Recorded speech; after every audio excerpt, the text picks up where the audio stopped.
right. All right. Check 1, 2, check 1, 2, check 1, 2. Let me just make sure we've got audio. I think we do. Spides is in the building. Author's in the building. Welcome in, y'all. We're going to be moving quick today.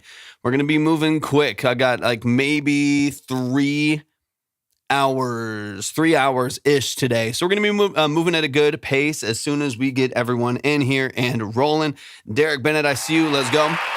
Ghost Amaro's in the building. Welcome in. Derek's in the building. Perfect. I'm going to give it just a couple seconds here. Yeah, we're in early today, Spides. Dom's back in the building. Dom, let me get you up there. And we're gonna on the golf course. Let's go. Okay, we're gonna get things rolling here. Dom, submit free.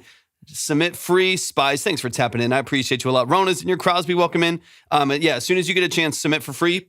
And then I'll get you up. Let me just double check yesterday because I know it was in a different spot, so I want to make sure that I get you where you need to be, and then we're gonna get rolling here straight away, y'all. We're not gonna waste any time. We're gonna get straight into it. For those of you who have never been here before, welcome to Track Talk. Welcome to the family. We have 2 lines to submit to. One is a free line. One is a paid consultation line. The free line's up to 2 minutes of your song and a note, and the consultation line is a 20 to 30 minute breakdown of the structure of your music: mix, production, sound design, lyric structure, so on and so on. If you want to submit for either one of those, they're at the link in my bio, and we're gonna get rolling here in a second. As soon as I get a couple of these things updated. Let me go to yesterday's session really quick. 57 submissions. God damn. All right. Let me see. Maylee's back in the building. What's up, Maylee? Welcome in.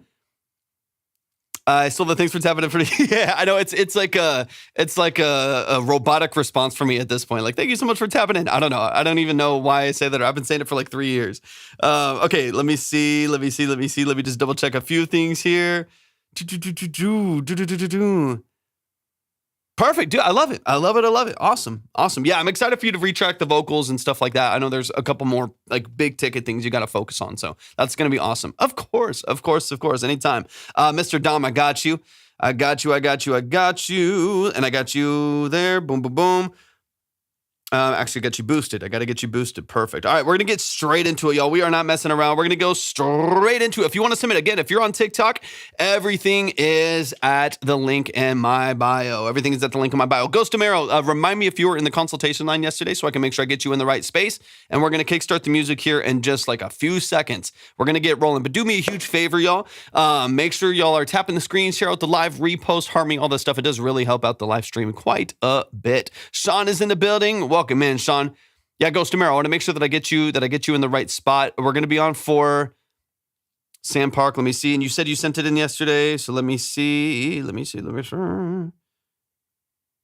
it in the free line or consult? Because I have to look through. There's about 60 submissions per live stream, so I got to look through all of them or look through whichever one it would be in. So let me know if it was in the free line or if you paid and it was in the consultation line. Let me know, that way I know where to look and know how to kind of direct my attention. And we're gonna get rolling here in just a moment, y'all. We're going to get rolling in just a moment here. I just need to get a few things organized. But once again, everything is at the link in my bio if you want to submit, whether for the free line or the consultation line. Okay, sounds good. I just want to make sure if it was in the consultation line, I pull you over from another live. All right, let's get straight into it. Mr. Dom's in the building. Catch me on a wave. A fun California vibe. Mr. Dom is stepping out of his comfort zone. Love to get your feedback on production and arrangement. Okay, talk to me. Dom, obviously you know the deal better than most, man. Appreciate you so much for your patience. I know it's like the 3rd time getting this one in here, so I'm glad you're here early and we're punching straight in. So talk to me a little bit about kind of the structure of this. Talk to me about what it is necessarily that you're looking for, so on and so on. All right, let's get into it. Catch me on a wave, Mr. Dom. Let's run it. And it's not requests, it's just for your music. So we're here to talk about your music. So if you're a producer, you're an artist, you're a musician, you're a vocalist, you're a songwriter, an engineer, that's what this live is for. So you don't necessarily have, of course, if you can figure something out that you've been connected to, but this is targeted towards artists and musicians and producers and engineers and breaking down the structure of what they're doing within their music. Welcome in, y'all. Appreciate y'all being here. We're diving straight into the music. We're not messing around. Catch me on a wave, Mr. Dom. It's loading. Let's get it.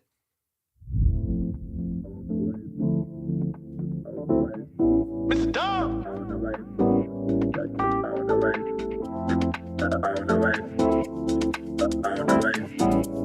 Is this under the Mr. Dom brand? I'm groovy. Fresh squeeze, no John, but still on that smoothie. Come on. Walk around town like you wish you knew me. See every day feel like a 4K movie. Yeah, okay. Do you You know Okay, cool. why they call me Wi-Fi? Man, I got them bars all day. I make it look too easy. Even Stevie say he see me. Top down when I slide through palm trees, moving ballet. If the mood right, I just might let you catch up on this wave.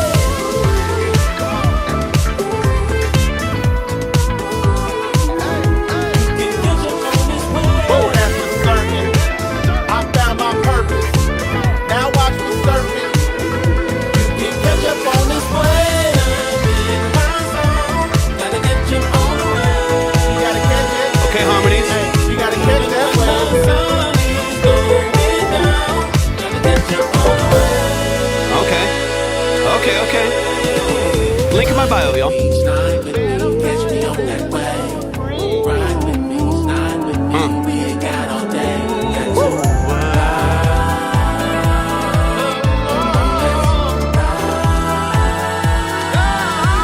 I'm riding straight up vibing. This that California I ate. Every day here a vacation, so Gosh, you you know. Top down when I slide through palm trees, moving ballet. If the mood right, I just might let you.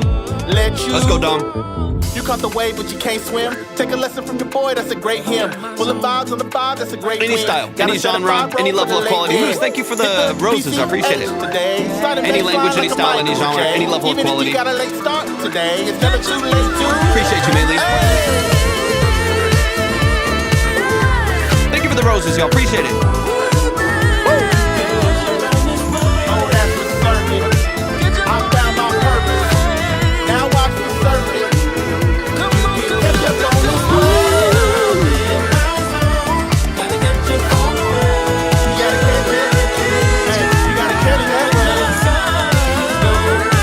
Welcome in. Good to see you.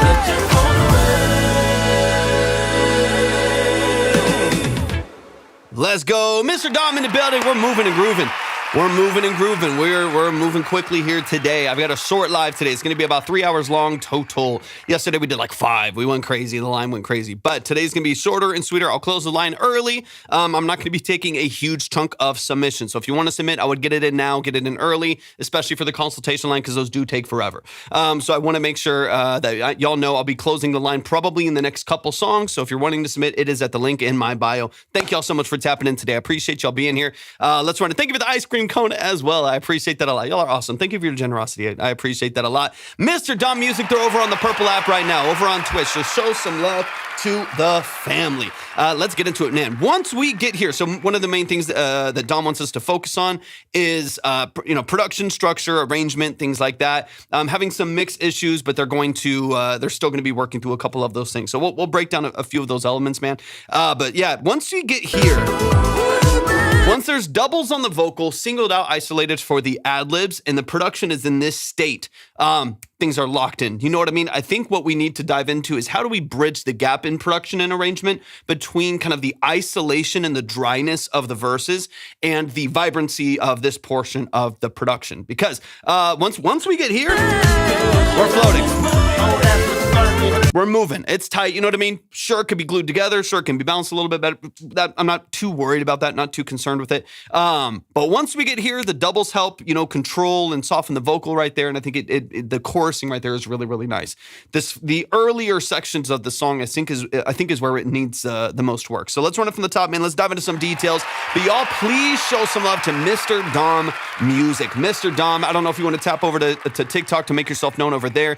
Or, of course, you can feel free to chill over on Twitch. But this is an amazing composer, producer, media head. Like he knows what he's doing. You can go check out Circle Time on YouTube as well if you have children, and it's amazing space. He does some incredible work just in the music space, bridging the gap between entertainment for kids and music-based media. He's amazing, absolutely incredible. So we're gonna dive into it. I got hairs in my speakers making me rattle. All right, let's get into it. Aniro, no, I still got you. Let me see where you were at yesterday and pull you over. I appreciate you for tapping back in. I'll never listen without you. In fact, I'll boost you the next time you come in. I'll make sure that you're good to go. But I did see you yesterday, so give me a second to pull that up, and then we'll dive into it. Let me see. Boom, I got you.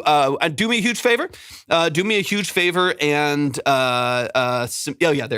the answer. Submit it for free. Submit it for free in today's live stream, and then I'll boost you up an extra 5 from yesterday as well. It is a shorter live today, so keep in mind there is a chance that we might have to hold a couple more for tomorrow's, hopefully longer live. It is a little bit shorter today because I've just got way too much work going on, and so I've got to cut a couple things short, but I'm going to do my best to still get to as many as I can. So submit it just in case we can get to a few more today, but it is going to be a little bit tighter today. Dom's in the building. This is Mr. Dom in the chat right now. Mr. Dom, I need everybody to go follow right there. Let's get into it, man. Let's get into it. But yeah, Aniro, just submit for free and I'll boost you up later. All right, let's run it from the top, man.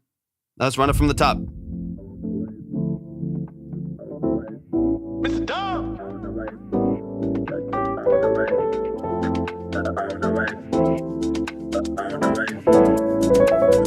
The move to the A major is such a great movement. I'm groovy. What's up, Kayla? Welcome in, man. Thank you for the roses. Thank you for the harmony. That smoothie. Come on. Walk around town like you wish you knew me. See every day feel. Let me back it up. I'm going to back it up. Again, listening for like production structure here, a little bit of arrangement details. Oblivion got you. Thank you so much.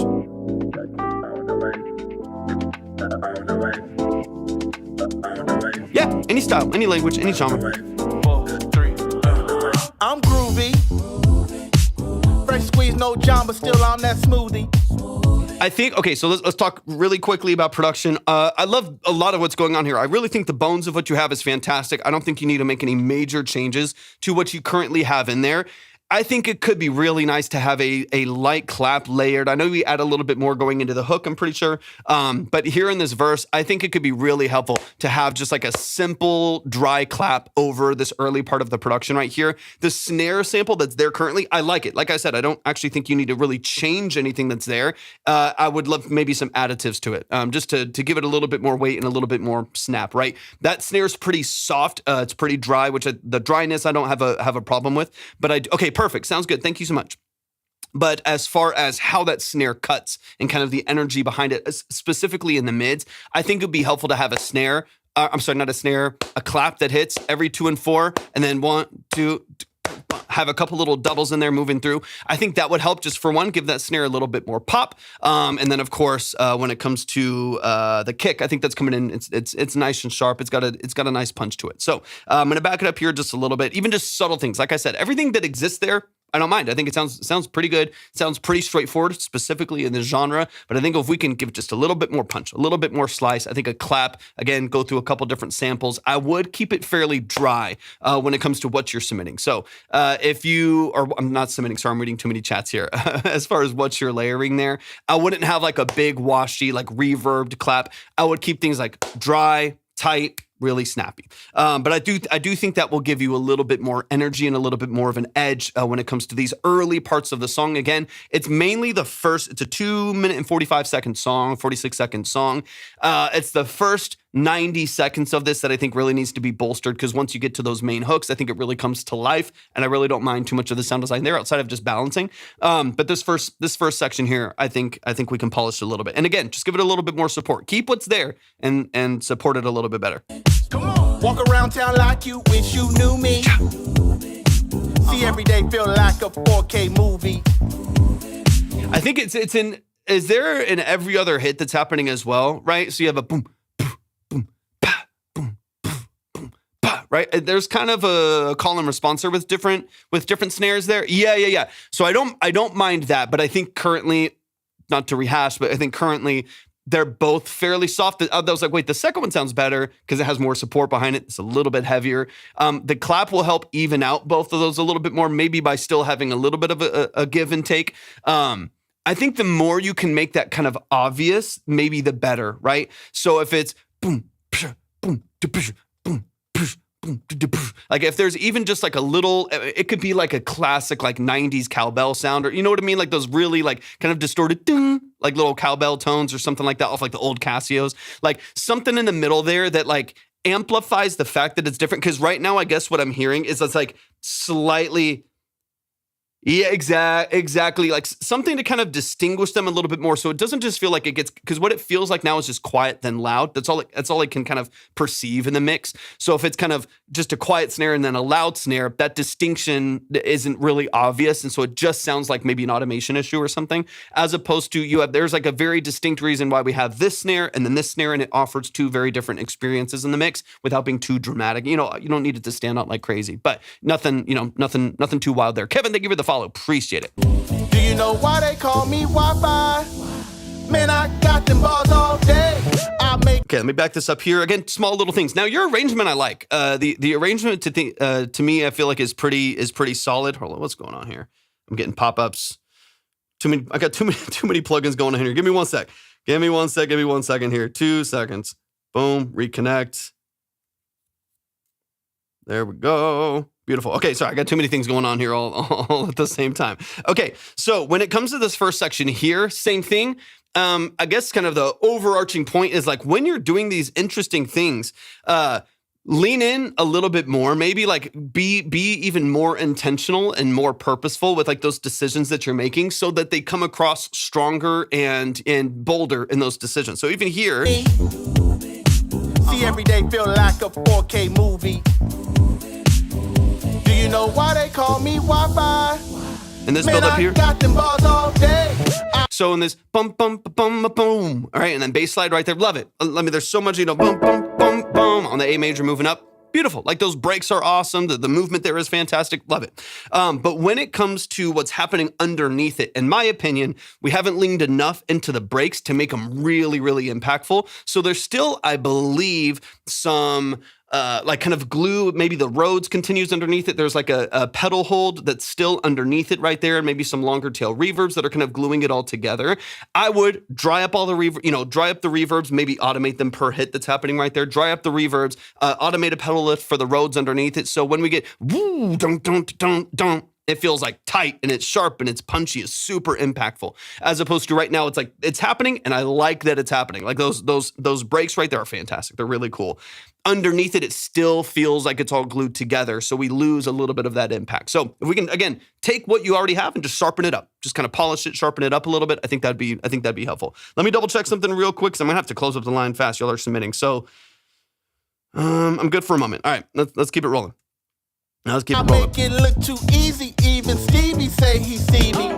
Top down when I slide through palm trees, moving ballet. If the mood right, I just might let you. Maybe slightly tighter compression on that lead vocal as well. Again, I'm trying to find that balance between how tight the main hook of the song feels and some of the looseness of the other structures that are here. And so I think of all the follows, I appreciate it. So on this lead vocal, you do get a little bit of a da da da da da. You're gonna, again, I'm exaggerating, of course, but you're getting a lot of like push and pull dynamically from that vocal. So it's kind of jumping into the mix and then removing itself just a little bit. So as far as like dynamic range goes, if we can bring up some of that low end information a little bit more, your voice itself sounds good, so tracking quality is fantastic. It's nice and easy right there. Don't mind that one bit. But you a little bit of a broader dynamic range, which I do think compared to how like quantized on the grid, locked in the rest of the production is. It's tight, it's pre-sampled, it's compressed. I want that vocal to feel equally as supported in the mix. So maybe another tier, another stage of compression, and or a slightly lower threshold to give it just a little bit. I actually feel like redoing my vocals to bring more energy to the words. Valid. I think like I like the way. I'm more on the outside of the intention of the song. So you're like, this is the thing is like you have like I have a vision for what's happening here, and I know my execution didn't match that vision. What I hear sounds pretty good. I don't mind it. I don't think there's anything necessarily wrong with it. But if you have a vision that you know you're not living up to, 100% valid retrack. You know what I mean? I do that all the time. Or like I'll send something to someone, or even just like an engineer buddy of mine, like, hey, what do you think about this? Like, hey, it sounds great. And then even I know in my mind, I'm like, I don't love it. You know what I mean? I kind of go back through and I was like, you know what? I should retrack this myself. This is new Loud and Audio LA320. I love it, dude. I recommend it to like three people yesterday. I love it. Yeah, any kind of music. I absolutely love the LA320. I think it's got to be the best microphone for the price. It's so good. Maylee, why the frown? Why the frown? Did I miss something? Maybe another comment didn't come through. maybe another comment didn't go through. Thank you so much for the roses and the goat as well. I appreciate y'all a lot. Thank y'all so much. Ola, welcome in. Appreciate you being here. All right, let's keep it rolling. We're moving and grooving. Let you catch up on this way. Yeah, like once we get in here, once we're in here, like this feels so like well established and so well structured. So I think that we just have to kind of get to these points and bridge the gap a little bit leading into it. If you want to retract those vocals on the verse, completely valid. Yeah, it didn't come through. Unfortunately, maybe try on YouTube or Twitch. Try on YouTube or Twitch. Yes, it's getting blocked. Course. It's getting blocked on TikTok. Yeah, TikTok's, we love you, TikTok, kind of. But TikTok's also an absolute nightmare with censorship. So try on YouTube or Twitch. They're usually a little bit more open over there as far as what you can say. Okay. Of course, yeah. Literally, someone's like, "Hey, I'm trying to just like say something basic," and it's like, of course, it's getting blocked. Matthew, thank you for the follow. So if you do retrack, obviously, in your sense of the song based on what you know is kind of what you're looking for, thank you for the gifts. I appreciate it. I would make sure that your dynamic range is really, really solid and accent that vocal just a little bit as well. In the same way that you support it with your doubles on your hook, make sure that that's locked in on your verses as well. We kind of like them. TikTok's also a little bit of a nightmare. All right, but let's back it up here just a little bit. I just might let you. If it's not you, this is for y'all's music. Yeah. Link in bio. And we're probably going to close the line after this track, y'all. I found my purpose. Now watch me surface. You can catch up on this way. I would add one more layer here. So again, vocal layer here. There's some balancing things I think y'all can dive in. Some I think you're already kind of aware of, right? So you already know there's maybe some things in here that can be structured in a way that's like a little bit more glued together, a little bit more tied together. Yeah, I got you. Yeah, we'll close it up after this. I'm still going to be listening to songs for the next like 2.5 hours, 2.5, 3 hours or so. So y'all can still submit right now, but I'm just not going to take new submissions into the line after the next like 5 or 10 minutes, just because I have a little bit of a shorter life today, especially when it comes to the consultations. But when it comes to this like B section, you have like an A and B section dynamically on this hook right here. On the B section, love the way you introduce the next layers of the vocals there. Fabulous. Dude, it sounds so good. I would match that step up that we do with the vocals with the production as well. It largely, there might be some small changes, but there largely is the same dynamic and same production build out on the B section. I would go as simple as just a like 16th note tambourine with an accent, on the 2 and 4 in this case, kind of like the 4 and 8, right? Just a little bit of a push right here. So keep this where it is. Now watch me surface. 1, 2, and then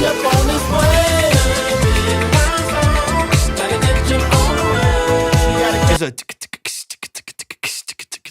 just like some 16ths with an accent right there on the B section right there. So you're not having to rely on just like brightness from the vocals, but the production itself also takes a little bit of lift right there. We have some beautiful chime transitions. There's a lot of great energy that's moving through this section of the song, vocally especially. I think it sounds awesome. So I think even just the smallest stair step in the production just kind of wakes it up, right? Just gives it a little bit of a notch up to where the whole production feels like it's got a little bit more energy behind it. I took it out, thought it was too busy. I mean, again, I think this is going to be a testament to the balancing of it then, right? Right now, the layers are really loud. And so I think if you have a tambourine, sample choice is key. If it's like mid-forward, right in the middle, punching through the middle of the room, thank you for the follow. If it's really, really slicing through or feels loud or anything like that, I think this can be stereo. I would do maybe some strategic mid-side processing to like pull all of the energy from the tambourine out of the middle of the mix by like 7 dB and let it just kind of sit in the outside nice and bright and nice and airy and like 6 dB back, right? I think the subtlety of it is also really important. All I want you to do is kind of, or at least in my mind, the way that I imagine this, is just accenting what you're already doing in the percussion with the hats and stuff like that, and just giving it a little bit of a lift. Not a new, like loud, prominent feature in the song. Just right? Just a little bit of a breakup, but I would actually do some peripheral processing to it. Like I would actually get in the middle, like get a fab filter, get a mid-side EQ, carve it all out of the middle. You don't want it to sit where the vocal is sitting, where like your prominent leads are and main percussion stuff are and the bass and stuff like that. Take it all the way out of the middle of the mix. chunk, so that the middle channel is completely dried up for that tambourine, and then just kind of push it to the outside and then pull it back in the mix. Because I do like the idea of the pacing feel like it's being pushed without you interrupting the vocal too much. Because vocal layers are killer. Vocal layers are killer. All right, let's get a little deeper in here. I just might.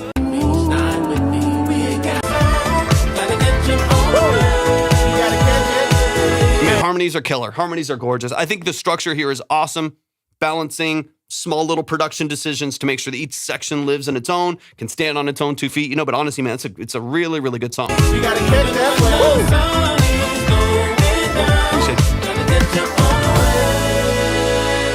Yeah, drums are tight. Now here, again, structurally, like one of the things you were talking about is arrangement. I really like, I put my song in the queue. Okay, that's fine. No worries.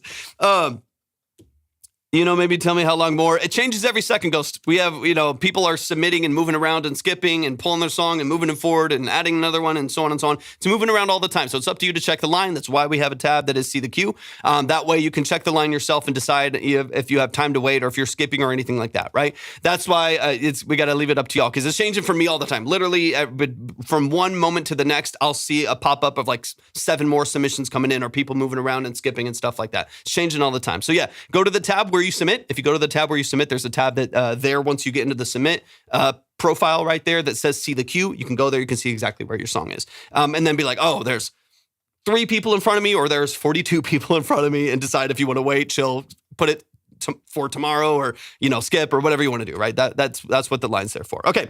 And this section here, right? So I actually do like your arrangement. It's a little sporadic as far as like where things happen and why they happen, but I do like it. It's a musical Thunderdome facts. I do like the arrangement of it. There's some grounding elements. I appreciate it.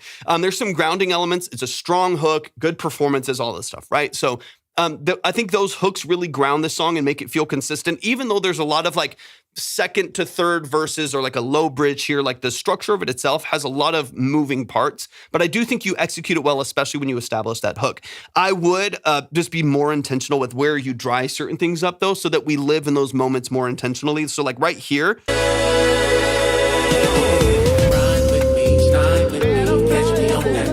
because of how much energy there is, ad-libs in the background, doubles on the vocal, percussion in the middle. I love this section of the song. It's a great melody, great repetition. I'm obsessed. It sounds good.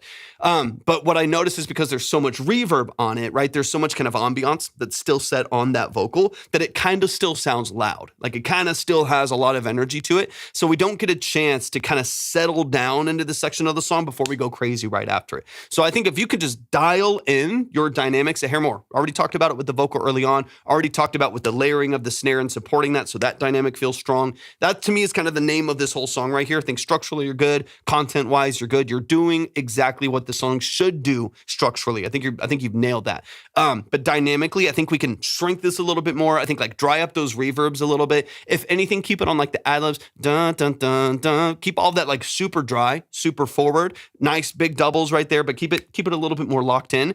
And then on maybe the background, so you have a couple layers in the back, I think here. Let's see.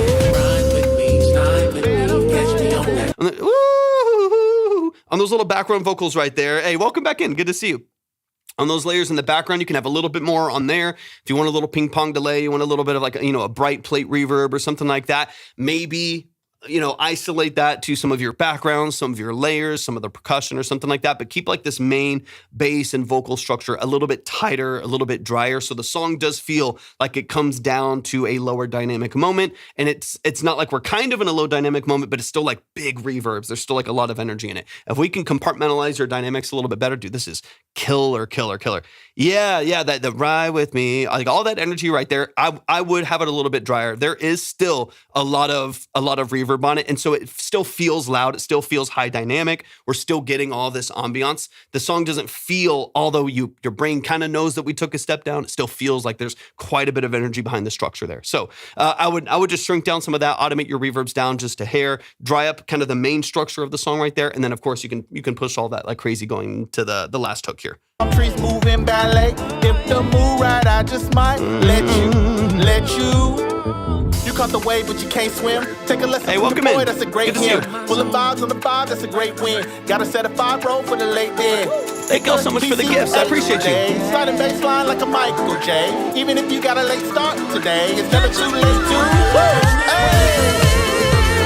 Yeah, because I want this to feel like it matters. I mean, and it does. When you get right here, come on, crazy. Sounds awesome, man. It's so good. Like this to me is just really, really dynamic and really vibrant. So I want the kind of the tightness of the structure early on to be even more impactful when it happens after that. You know what I mean? And I think this, the more that you support certain things, cut certain things, dry up certain things, expand certain things, the more that you're really, really intentional with that, the more the song's just it's gonna shine. Yeah, short life today, J-Mag. Any linguistino.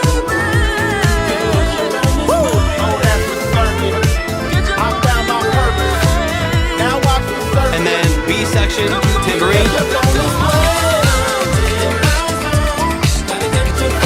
And you can also get away with here. Yeah, B section, tambourine comes back in, subtle, mid-side, get it out of the middle, into the outside of the channels there. Like, once you reintroduce something like that, you can get away. The hook is established. It's very repetitive. And it has a great structure to it. That repetition is going to be king here. And so I'm thank you for the gifts. I appreciate it. This last section, you can get away with a little bit of noise. Don't let anybody tell you differently.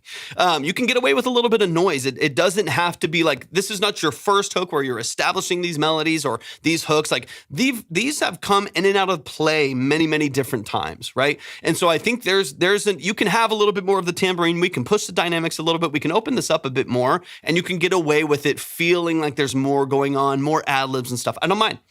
So, right? So don't feel like you need to ultra surgically clarify this outro hook right here. I want you to feel like you have some support in this outro. What's up, Melrose? Welcome in, man. Good to see you. I won't play without you, Ghost. I won't play without you. So if you're not here, which happens all the time, if you're not here, then I won't play you. Ben's in the building. Ben, you know the deal. Submit for free. I got you.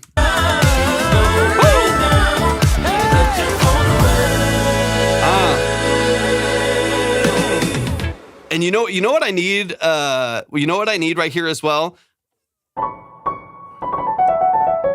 I need like a you know what I'm talking about. I need like a classic 90s R&B like sine wave lead right there doing some fun stuff over the organ right there. Like this last little line.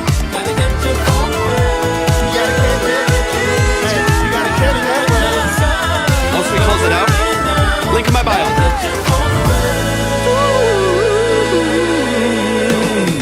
Like I need like one last little line. There's a couple other synths in there.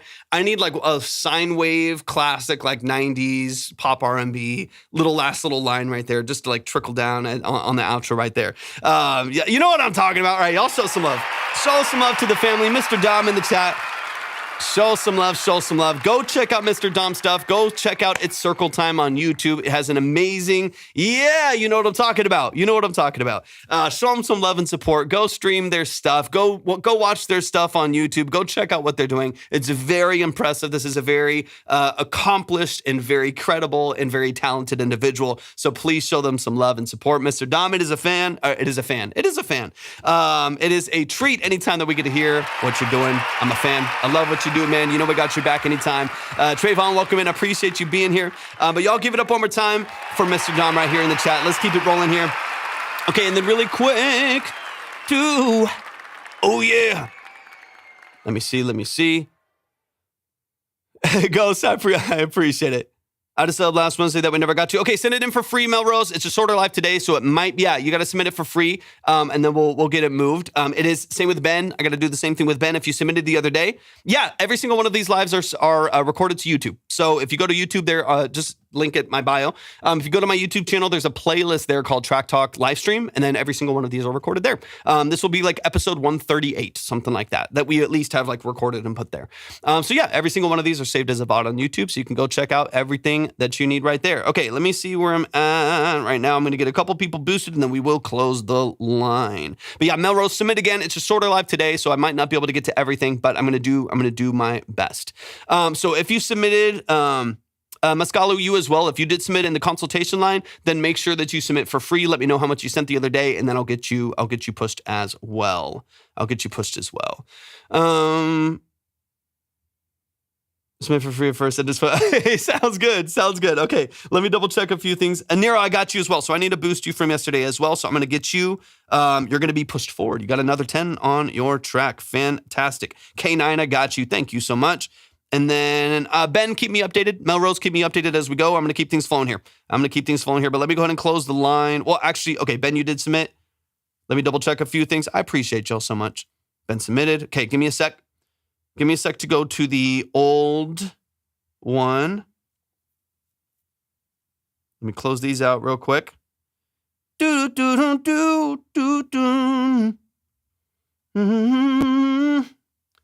And boom, boom. 3025. Beautiful. Okay, I got you. Let me get you set up and let's keep it rolling. I've got both of yours here. Boom.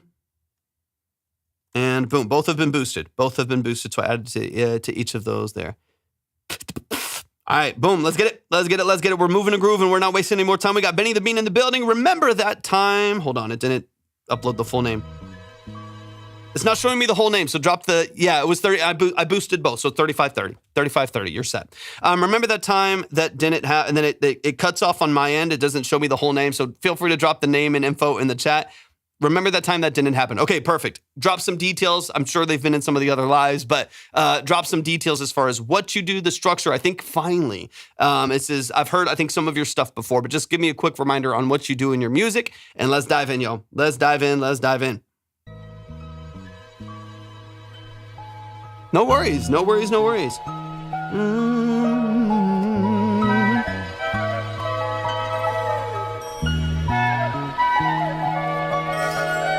Is this your production? Talk me through some of that production mix.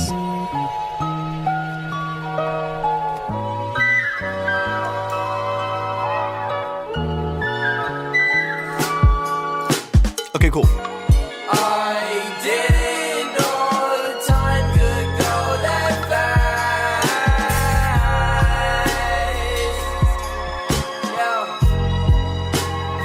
And what we'll do, Ben, is we'll go back to back. We'll play both songs right after each other. That way, if there's things that are the same for both songs, we can address them on both of them. Sometimes it's like the same mixing issues. So we'll go boom, boom, and then we'll talk through both of them. Time goes by fast. Who would've knew that I'd forget the past? Spent so much time trying to be first. Yeah, interesting production. First time I was last, and I couldn't believe that you did that when you hit that, and we went over to McDonald's to get a Big Mac. Yeah. All right, lines closed, y'all. Lines closed. We'll be live again tomorrow. Stick around. We still got a lot of music to get to. We'll be on for another couple hours, but line is closed to new submissions. You can still skip. You can still move around. Turns out the lady's a guy. That's weird. I didn't notice the beard. I didn't look at his face, cause he had a bulbous rear. Wait a minute.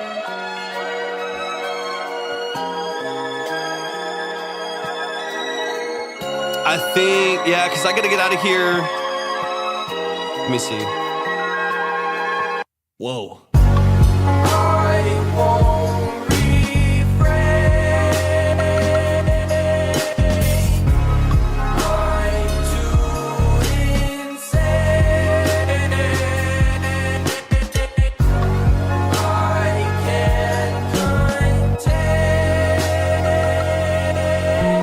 Let me move these real quick.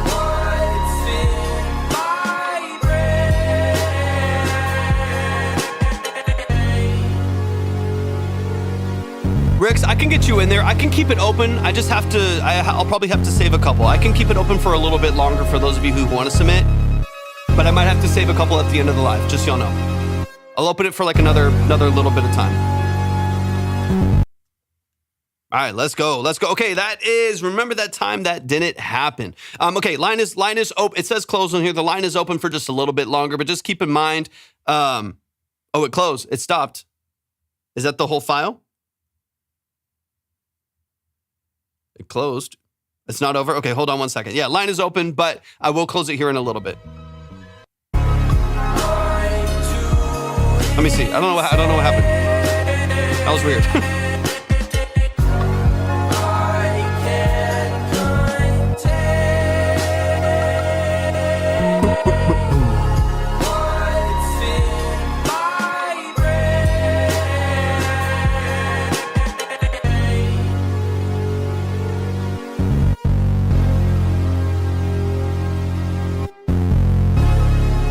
it should be, people will cut it. That's because the beat is so hard. I mean, I like it. I would just have some vocal structure here. Nothing crazy, but I would have some vocal here.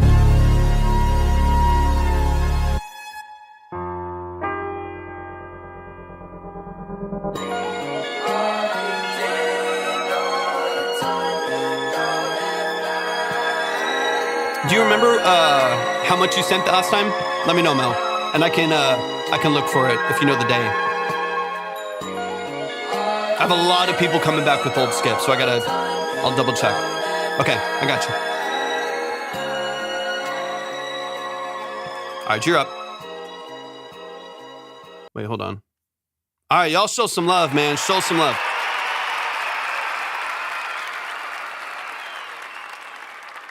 Wait, where did I put it? No. Give me 1 second. Some things are getting mixed up here. Just give me a... Oh, you sent in 2? Yeah, okay, sorry. So I saw a double in there. That's why I got confused. Okay, I got you, Mel Rose. You are up and you're ready to go. All right, y'all show some love to Benny. Let's get into it. Benny, we're gonna go straight into the second one. Let's go straight in, and then we'll talk about both of them, some different things that we hear for both of them. Yeah, I got you. The reason why I want to go back to back through both of them is I want to see if it's the same mixing details for both, right? Because oftentimes what happens is like I'll go through 2 or 3 songs from the same artist, and the sibilance is the same, or like the mud in the low end is the same, or the production details that are creating some tension in the mix are kind of the same for multiple parts of the song. So I'll listen to both of them, and then we'll go back through and talk through a few of the details there. So this is Changes by Benny the Bean, and then we'll go back through both of them. All right, but let's get it, man. I appreciate you. It's time.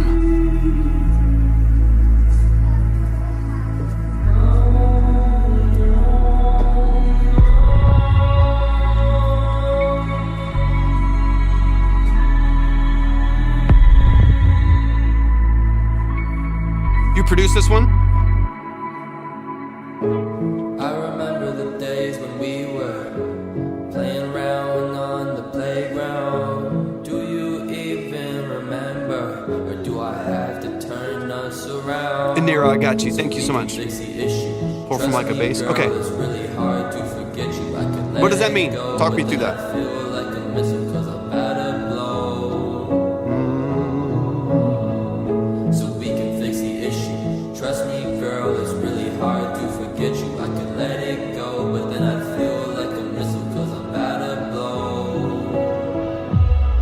Okay, I see. Yeah, send it to the normal one. I got you. And then submit for free, Ricks. Send however much you want to the normal platform.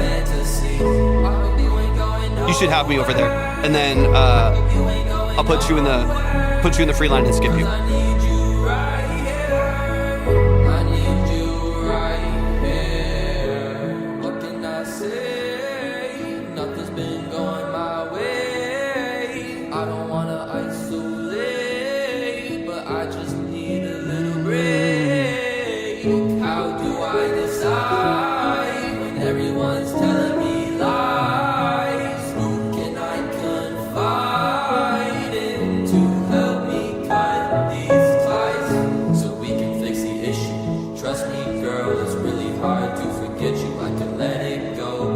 What mic are you using really quick?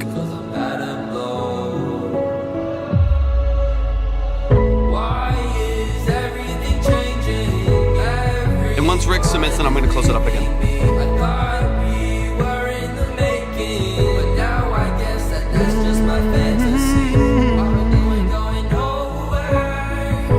What's up, Vendor? Good to see you.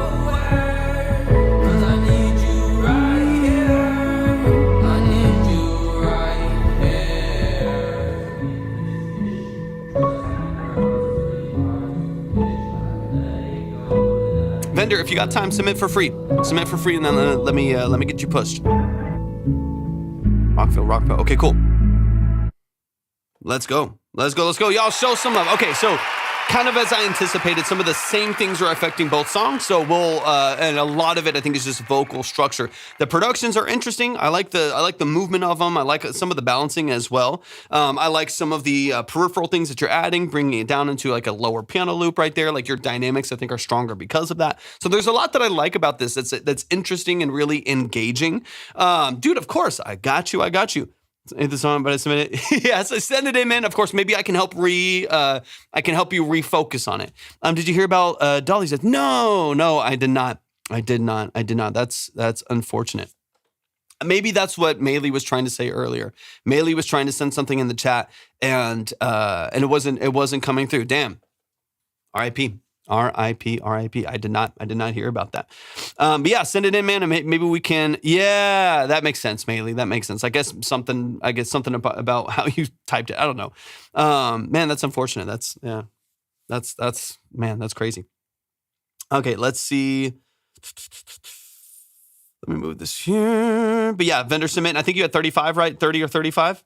Okay, let's get into it. So I want to talk about vocal structure mainly because I like I can feel your aim. I can feel kind of what you're looking for and what you're trying to do. And I want to make sure that what you're doing is aligned with that. You know what I mean? I want to make sure that what you're doing, within your execution is in line with your vision for what you're doing. And that's kind of what I want to break down here. Line is closed, y'all. Line is closed, but we will be live again tomorrow. We still got a lot of music we got to get to. I'm just waiting for a couple people to send in from yesterday. And then we're going to close the line and we'll save whatever we need to for tomorrow's live stream. But typically everything is at the link in my bio. But let's run the first one from the top. Let's start there because I like a lot of the production details, but I do want to dig a little bit deeper into vocal structure, vocal mixing, and focus a bit more on that.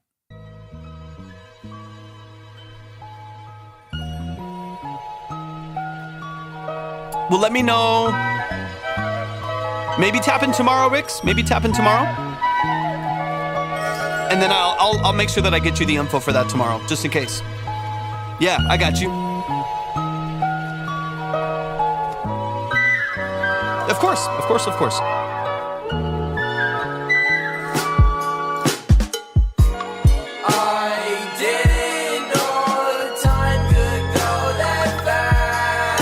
I'm going to back this up here a little bit. Keep in mind, again, I mentioned this, nearly every single live stream, but keep in mind the 30-second threshold as well. Retrack, good to see. I'm just jumping in and showing love, man. I appreciate the help so much.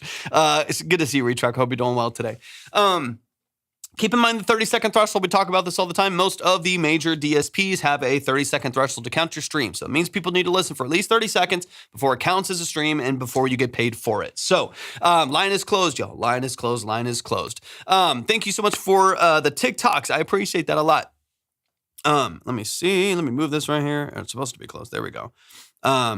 Vendor, appreciate you. Let me get you where you need to be. Boom. All right, you're set. You're set. On most DSPs, like I said, about 30 seconds as far as what counts as a stream. So if a million people listen to your song for 28 seconds and then they move on, you'll see 0 streams and $0 from that. So you need to make sure that you are grabbing people, right? In some capacity. Now, this is an interesting production, right? Some samples in here, some like flutes at the top. I like, I don't dislike this. It's not necessarily has anything to do with, thank you so much for the gifts. There's nothing wrong with what we're hearing. So as far as structure goes, there's nothing wrong about the sound design here. But what is going to happen is that there's, 4 million pieces of musical content put out every single week on different platforms, right? It's an insane amount of saturation. So if you just have music or samples or things that people have just heard before in some instances, there's nothing, strategically or specifically unique about what it is. This being just like an early sample like this, then people are going to move on pretty quickly. I would encourage you in some way, however you see fit, to introduce yourself as an artist within the first 30 seconds, if not within the first 10. Whether that's literally just saying something, taking a deep breath, bringing in a sample from your hook, so on and so on. The beat doesn't seem too unique enough. Yeah, I mean, the beat's fine. I mean, I like it. Like, again, like this doesn't have as much to do with like how good it sounds and you just grabbing people's attention by letting them know that you exist and that you're there, right? There's very, very few nowadays musical pieces of content that stand on their own. You know what I mean? Like new pieces of like structured beats, right? Now, there's some instrumental pieces of content that, of course, they live on their own that are really, really powerful, right? That they can absolutely stand on their own. But when it comes to a song that's structured with like a loop and it's a sample that kind of keeps going and the same melodies and so on, that is not like a super inspired piece of musical content, right? It's the same thing and it happens multiple times. Nothing wrong with that. It's a lot of music these days. But keep that in mind that there's not a lot of new information, so it's going to be harder for people to just latch onto what you're doing. Yeah, part of the chorus, you even just like saying something here in the intro. Let me hear your chorus. Didn't know time could go.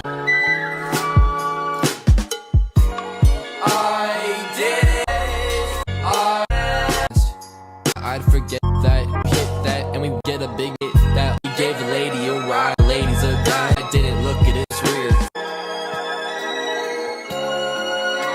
Same thing here. Like this should be another hook probably. Whoa. Okay, sounds good. Yeah, I got you, Bailey. I got you. Yeah, and again, you know the deal. It'll be saved. I'll boost you next time if I have to. I got you. I appreciate it. So in this, it's like that melody right there could be something you bring in. And then maybe like filter it out a whole bunch.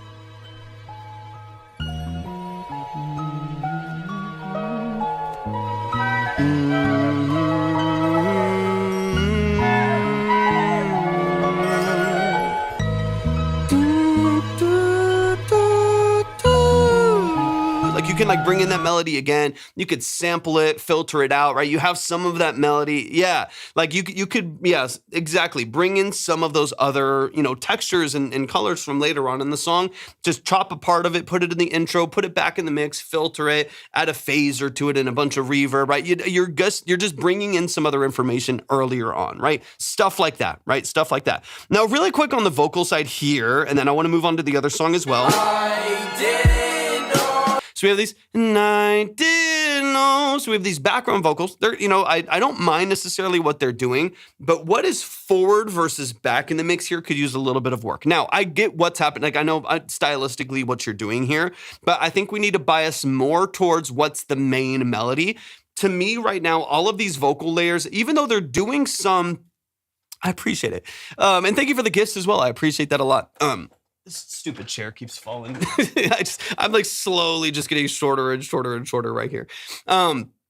This chair just is, it's like duct taped together and stuff like that. I've invested in everything else. I've spent thousands of dollars and tens of thousands of dollars in the studio. The one thing I haven't upgraded yet is my chair, which is a shame because I'm in this chair like 12 hours a day. I need to upgrade it. Anyways, that's a sidebar. When it comes to these melodies right here, everything feels loud and everything feels forward. So because of that, as like a listener of the song, it can start to sound noisy and kind of chaotic because my brain is trying to pick up on what I should be singing, right? It's trying to decide like what melody do I sing when I'm learning the song? When I come across the song on social media or on Spotify, so on and so on, like what do I learn? What do I learn to sing with you, right? We have the same chair apparently. Yeah, it's rough, right? So I want to make sure that your lead melody feels like a lead melody supported by other layers, but they're not stepping on each other's toes. So whatever you decide, this is the lead melody, this is the lead structure, this is what I want people to sing with me. And then you also decide what's your background, what's your supportive vocals, so on, that you pull those back a little ways. Because right now, when I hear these melodies here,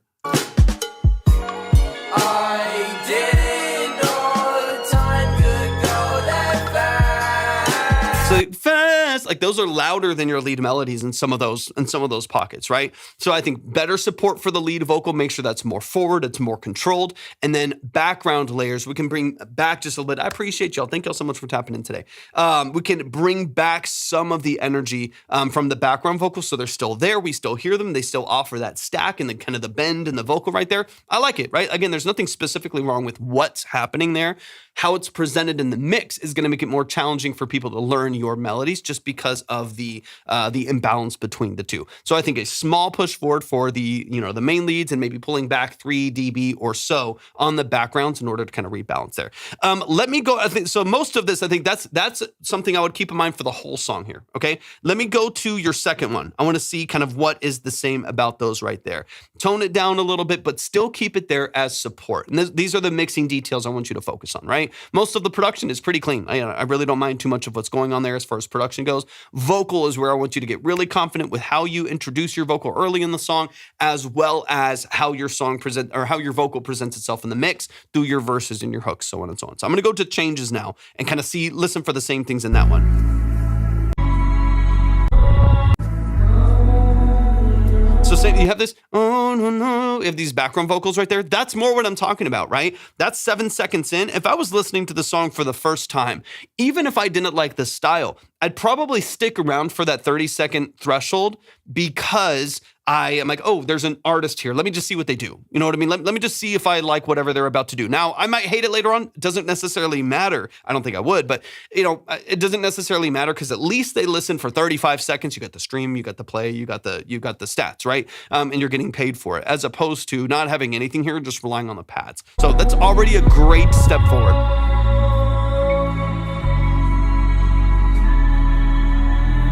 Little Post Malone-ish vibe with those like filtered vocals early, but I like it.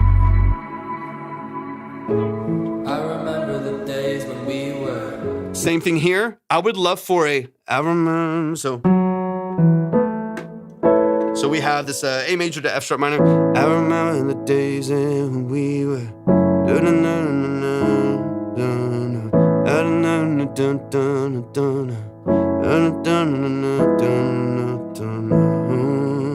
Like, I would love on this portion of the song where you shrink everything down just to that vocal. Same thing's kind of happening, which is why I like to listen back to back to see if it's kind of the same pain points for both songs.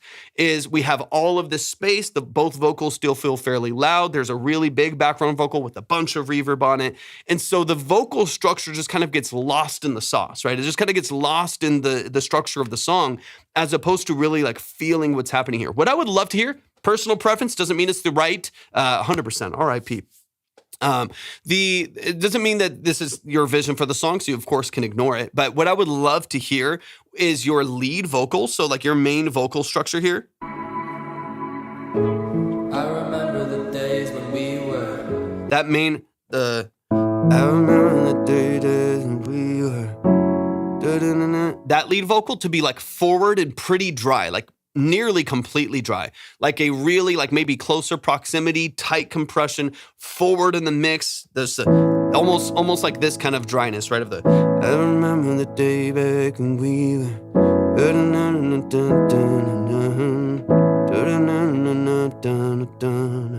Like it's really dry, it's really forward, and then accent that with your background vocals as opposed to them being just as like forward and full, right? So when we're hearing this, Playing around on the playground. Do you even remember? you don't have to be.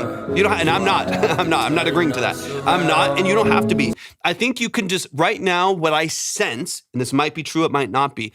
I sense you kind of disguising your vocal through effects and through the way that you mix. Like, let me pull the vocal back, let me layer it, let me reverb, let me do this, and pull it way back so that we don't have to face kind of the vocal in the middle of the mix. I would rather, you will sound better just boldly having that vocal in the middle of the mix. It doesn't have to be perfectly tuned. It doesn't have to be like the most phenomenal vocal, but if it feels like emotional and it connects and it feels vulnerable, it feels close, people will like that more than that same vocal disguised around a bunch of stuff that's just noisy, right? I would rather hear a flawed, less than perfect vocal that I emotionally connect to forward in the mix more than I would hear one that's got a bunch of stuff to kind of cover it up, right? So what I would do is just push it forward, make it loud. If you need to work on it, if you need to retrack it, if you need to comp, if you need to manually tune with Melodyne, whatever. Like if you got to work on it, sure.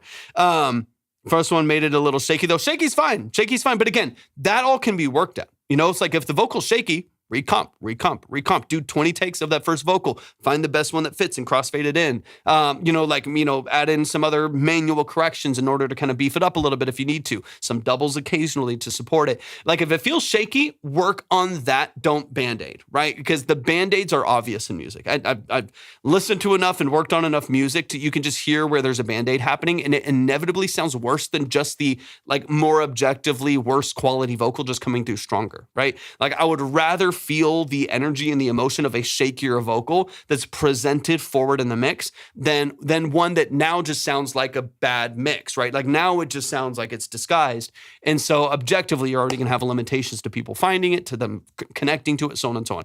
And I think most people would rather hear a more raw vocal that has flaws than the vocal being disguised. I think, I don't know, maybe that's not true. Y'all can let me know, but like, I think most people would rather have that than be like, I just can't hear the vocal. It's got way too much reverb on it. It's got way too much whatever on it, right? So in my opinion, same thing on both of these songs. Push lead vocal forward, get it clean, get it clear.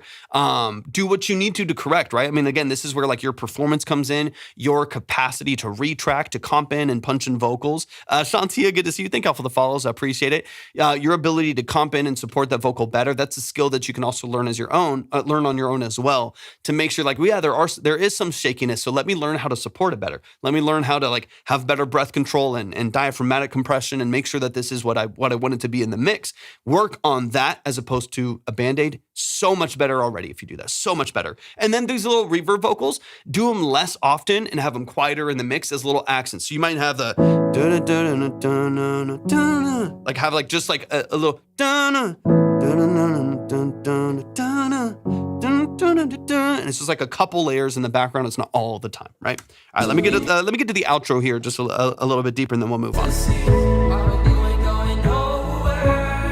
Like I really want to hear, because I like your layers. I think that your layers are just doing everything right here, but I really want to hear, and you know we're going nowhere.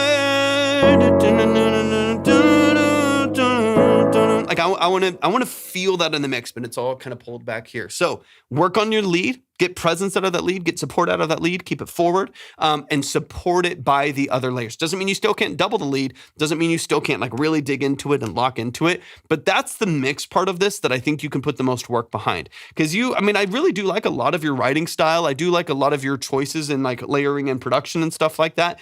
The biggest thing that I want you to focus on is making sure that that vocal is presented the way that you want to present it in the mix right there, right? Love the kind of heartbeat in the background. Again, there's a lot of great things here.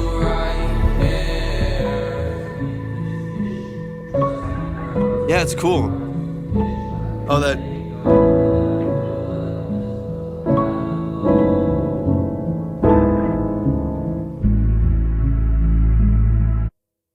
Let's go, man. Let's go. And then fade that out nice and smooth as well. Y'all, please show some love, man. Show some love. Show some love. That is Ben Abir right here in the chat. Yeah, I was just I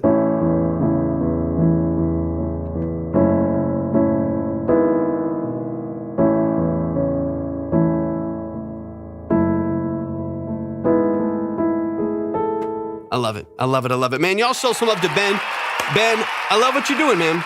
I love what you're doing. Keep chipping away at it, man. And again, the thing for me is it's the overall thing that I want you to keep in mind is I think everybody would rather hear your voice for what it is than shrink back with it, right? Just let it be what it is and improve it, right? Like if you're like, man, my guitar playing is shaky, let it be shaky forward and improve on it. You know what I mean? Only been doing this for a year. That's what I'm talking about. Let people see the journey. Almost 2 years. Like let people see the journey. Like if you are someone who and talk about that, right? Like talk about that in your content. Just be like start posting your content like, hey, I've been playing piano for like 3 months and I just started to learn, all of these different things. And now I'm trying to release songs. Let me know how I can improve and whatever. You can talk about that in your content. Be vulnerable, be forward with what you're doing. And I think way more people will enjoy it, will relate to it, will actually appreciate the quality of it, so on and so on. I've been playing piano for 10 years, right? But just making music in this context for 2 years. So that's what I'm talking about.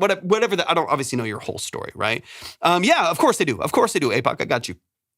And so like that's what I want you to dig into is instead of disguising, instead of band-aids, focus on letting people see your journey, whatever that journey is, whatever that journey may be, and let people see your process. More people will lean into what you're doing and enjoy and latch on to what you're doing by really showcasing that stuff than if you just disguise it with other poor mixing decisions in order to help it shrink back, right? People want authenticity. They want vulnerability in any style, right? And that means different processes for different people. But in your case, I want to hear a little bit more of what you're doing there with better clarity. But y'all show some love. Sounds good, Ben. I appreciate you, man. Thank you so much for doing what you do.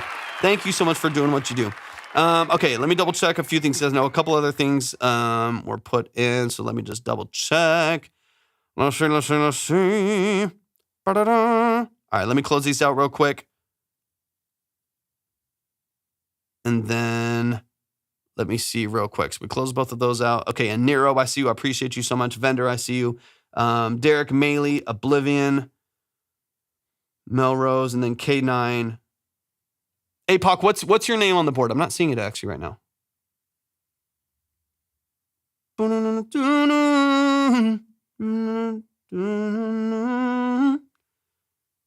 Oh, that's Oblivion. Yeah. I got you.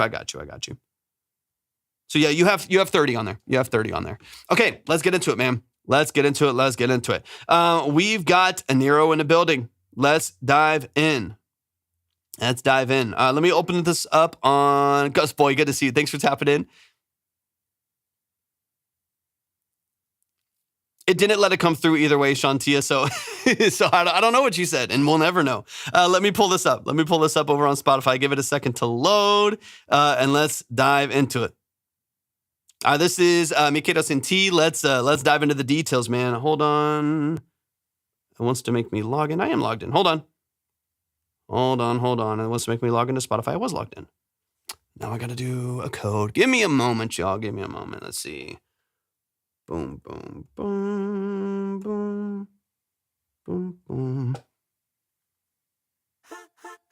There we go. Okay, give me the details. It's a song to play on here. Callum, this is all over the place, man. So we're going to go from a trap track to a country record to a metal track to an EDM and lo-fi producer, so on and so on. It's all over the place. So as far as style, as far as quality, as far as genre-wise, what you're doing, it's all over the place. You don't have to worry about it being a certain bias or anything like that. That's not even what this live is about. These consultations are long. They're deep dives. They're really, really nuanced. And so it's a lot more, it's a much less about like, do I just like your song or dislike your song, or there's no gas or pass or trash or pass or ratings or polls or anything like that. It really is just about the structure of your music. Okay, here you on. I jumped out for a second. The queue just got updated. We're on a Nero right now. All right, let's dive in. This is released to all platforms. So if you like what you hear, go stream it, go like it, go add it to your playlist, go show it some love and support. And then Nero, give me the details. Talk me through what you do in your music, as far as production, as far as mix, as far as the role that you play in what you do. Let's get it. Already like it. What's up, fool boy? Welcome in. Inventé un recuerdo que nunca existió. Conté algo que en verdad deseé, pero era mi miedo pidiendo calor. Beautiful voice. No era verdad, pero lo soñé y en tus ojos. Yeah. Vi que lo arruiné. Beautiful. Who mixed it?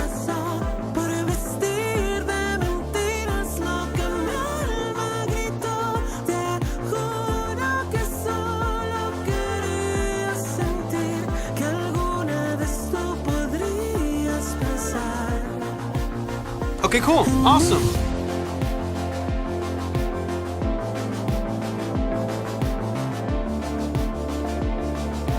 Nice little synth pop vibe. Con rabia y silencio te rompí la confianza sin quererlo. Era tan sencillo quedarme callado, pero le hablé al mundo de un sueño inventado. Yeah, great voice, great layering. I definitely want more support from the production, percussion, and synth bass specifically, but I love your voice so much.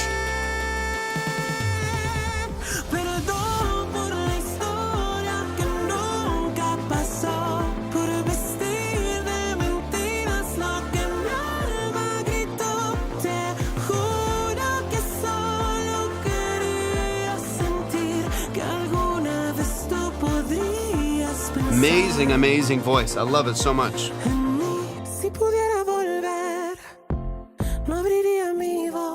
Boom. Like even those, I want those to hit. Those breaks, those are great.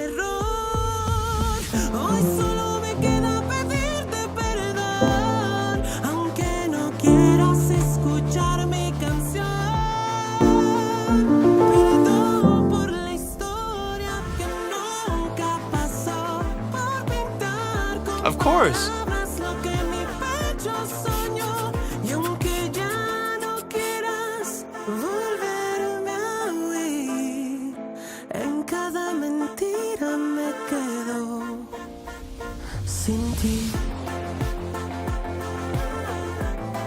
Got like a TR 505 vibe.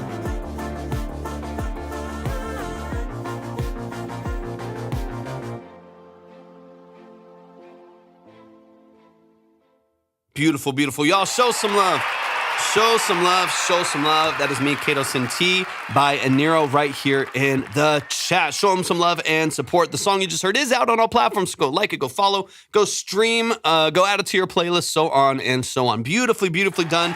Amazing, amazing, amazing voice. So yeah, for me, the big thing to bullet point before we dive back into the song, I'm trying to go at a good pace today, y'all. We're getting through the music. I can tend to take a long time, so I'm doing a little bit better today.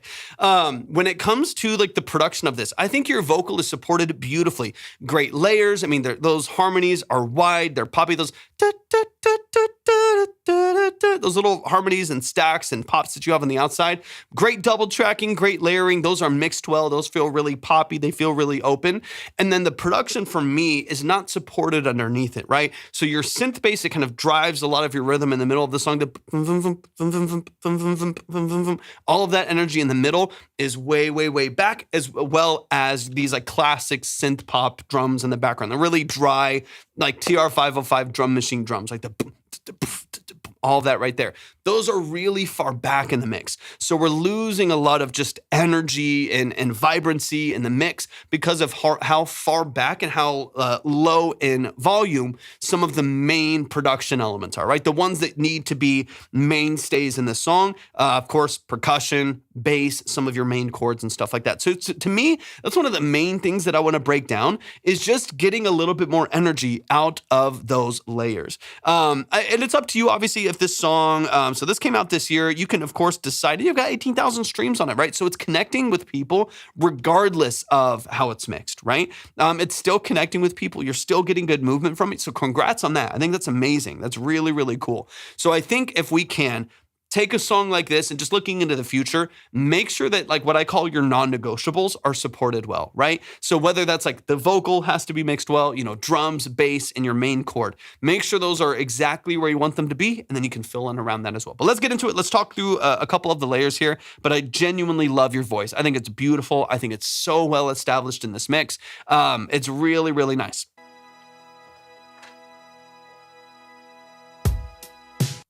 Hold on. It won't play it. Give me a sec. Give me a sec. Give me a sec.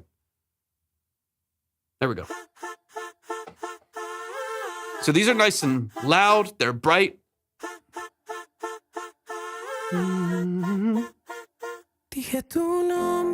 And then right off the bat, again, I don't know, and maybe you know some of these details. Of course, you can let me know. I don't know what kind of microphone you were talking to, but what I do know is it seems to be like there is a really close proximity to the microphone. I'm curious if you're using a dynamic microphone, like either like an SM7B or an SM58 or something like that. What it sounds like is that you're very close in proximity to the diaphragm. You're getting a lot, it was a Neumann.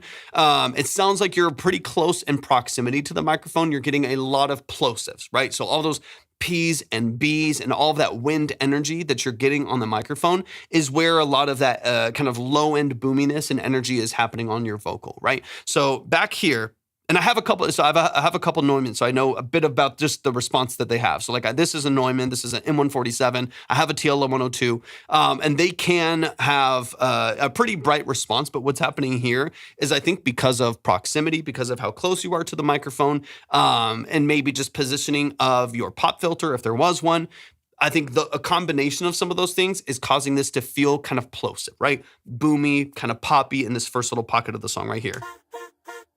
Dije tu nombre en medio del humo, inventé un recuerdo que nunca existió. So you can kind of hear there's this really tight energy in the low mids and the low end of the vocal. What I would recommend for you, depending on the microphone, depending on its sensitivity and stuff like that, you said it's a Neumann, but that can mean a lot, right? A Neumann can mean, a $10,000 large diaphragm, tube condenser, and it can also mean a $700, really bright condenser that's a little bit smaller, like the 102 or a 103. And so kind of depending on the microphone and what it's doing and its sensitivity in the environment and stuff like that, I would back off just with the way that you sing as well. I would back off the microphone just at least a couple inches and get more diffusion, right? And also pull back your pop filter as opposed to the pop filter being right on the microphone or you being right on the microphone. I would, step back 4 to 6 inches on this early part here, step back 4 to 6 inches and pull the pop filter back with you. What you want in order to mitigate like sibilant issues and like plosive issues, for one is angle. Like you can see on my microphone here, my microphone's usually like 15 degrees or so down. I have it pointed down a little ways, almost like towards my neck or towards my chest. That is going to help with diffusion as well. So you're not getting as much wind straight onto the diaphragm. You're not going to get nearly as much like plosives and sibilants as well as distance, right? The closer you get to the microphone, the more low end energy you're going to get, that proximity effect, right? So if you're finding that you are getting a lot of plosives, just boominess, your P's and B's and sibilants, your C's and S's and T's and stuff like that, then you need more diffusion. And that can mean a couple different things. One, a pop filter, one being the angle, and then another being your distance, your proximity from the microphone. So if you find that when you're singing, just the way that you sing, whatever it may be, the phrasing of a particular song is giving a lot of that energy and you can really, really hear it hitting the microphone, then I would back off by 4, 5, 6 inches and bring the pop filter back with you. That alone will diffuse a lot of that energy, kind of that low end energy that's making the vocal a little bit muddier. Because right now, what I hear is a phenomenal vocal, an amazing, amazing, amazing vocal that is having to kind of be suppressed by processing in order to control for some of the other issues that you have. You have an amazing vocal, and you're using a good mic. Any Neumann is going to be a pretty decent microphone, and you are an incredible singer, really, really great vocalist. But right now, because of some of the issues you're having in the mix, I hear like major de-essing, probably because a lot of sibilants. So there's major de-essing, really cramping down on those S's and T's, and a lot of surgical EQ and saturation in order to soften some of that boominess, right? And so we're forced to make other mixing decisions because of the issues that happened in tracking. If you can mitigate those issues in tracking by your separation, your diffusion, your proximity, then you don't need to do nearly as much processing in the box to help control for those things. That's what I would focus on.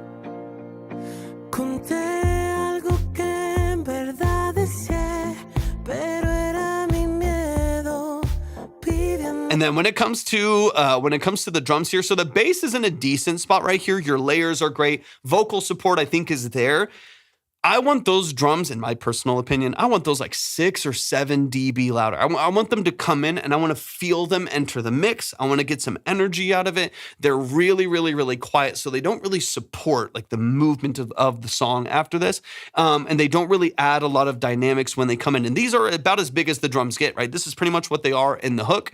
And largely speaking, this is about as loud as the percussion gets in the song. So it definitely either needs another layer of percussion that comes in on the hook to expand this and make it louder, make it more energetic to listen to, or we need these drums to be stronger, a little bit of saturation, push them forward in the mix, 6, 7 dB, so they really establish themselves. Because when those drums come in, I wanted to feel more like energy and like emotion come into the song, but we're really heavily relying on your vocal, which is amazing. But imagine if it was then supported by a really well-balanced production as well.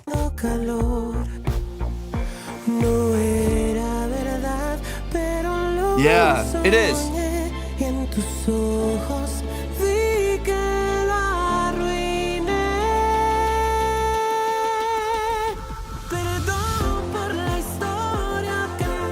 So even right there, you hear the da, da, da, da, da. Like you hear that vocal takes a big step back all of a sudden. Might be your proximity changing again, backing off of the microphone. Just as you're singing, you're pushing back, as well as really heavy compression on the vocal that's kind of suppressing and pulling it down. So when you're trying to build, right? Like you're going into the higher you're pushing into the higher register. We're opening up the percussion. The drums are still super, super quiet. And your vocal actually feels like it gets quieter by about 3 or 4 dB, possibly because of proximity changes as well as compression tamping down on that vocal. So instead of the hook coming in and the song kind of growing and it becoming more dynamic, it actually feels more suppressed. Like the more you try to push, the more compression and other processing is holding the song back a little bit. So for me, it's really, really all about mix here. It's a good, I can hear the structure, right? I can hear, it's a good structure for the song. It's great vocal performance. It feels emotional when you sing, but we're missing that being expressed in the song. So I would really, really focus on mix.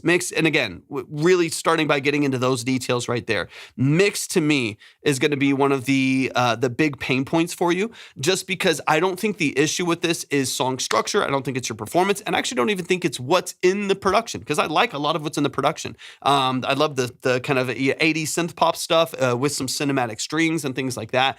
I think all of that is done really, really, really well, but the balance of those elements is holding the song back, right? This is where a mix matters more. Sometimes a mix is pretty low on the list, right? For someone who's doing something that's like really simple and really raw and organic, you can maybe get away with a little bit more. You know what I mean? Like you can maybe let a more natural sound come through.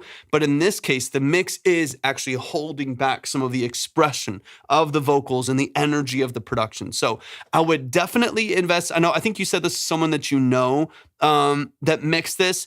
If you want, again, I'm not here to like tell people what to do when it comes to like working with people. If you feel like they can handle what you're doing vocally and songwriting wise, and they can build with you and grow with you and improve on it, I would definitely stick with them and try to get out. But I think you're talented enough that I would definitely make an investment in at least one time, so you can kind of get a reference for what you can do. Get a great engineer on your song. Like get a song like this, or you can obviously re-release the song or do it on a future record as well. Get a really, really good mix on what you're doing, so you can hear the potential in your voice. You can hear the potential in these records, because I hate the fact that this mix is kind of holding back a song. Again, it still has 18,000 streams regardless, which just shows how much people love what you do, right? And so if you can remove some of those barriers, you can remove some of those limitations where that vocal can really cut through and the production can really expand and build, I think you're going to be in an amazing, amazing, amazing place. So I'm very, very excited for you, because you're wildly talented. You have a phenomenal voice. It's so beautiful.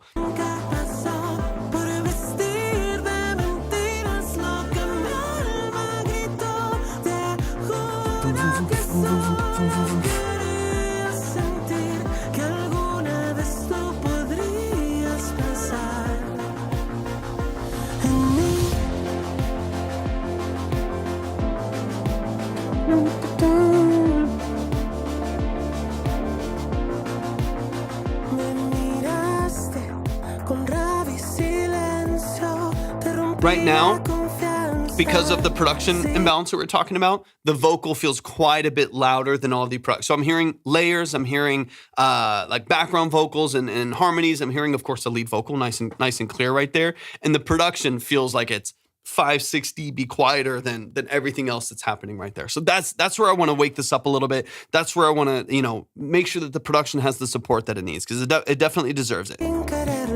Lines closed, y'all, but we are going to be live again tomorrow, especially here. We're largely only hearing vocals here.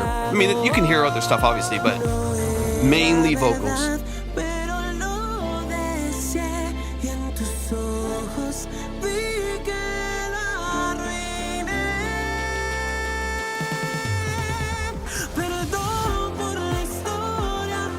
Yeah, those are the main things. I love what you're doing. The structure is great. You have great formatting and repetition for that hook. Let me get into the outro here really quick, but y'all please show some love to Aniro. You're very, very, very talented. That is not the thing in question in any sense at all of this. And I like everything that I hear in the production. Like everything that I hear in the song, I like. I think they're not balanced well, and that's going to be one of the limitations to this really just opening up and feeling really energetic. But I love what you're doing. I love what you're doing.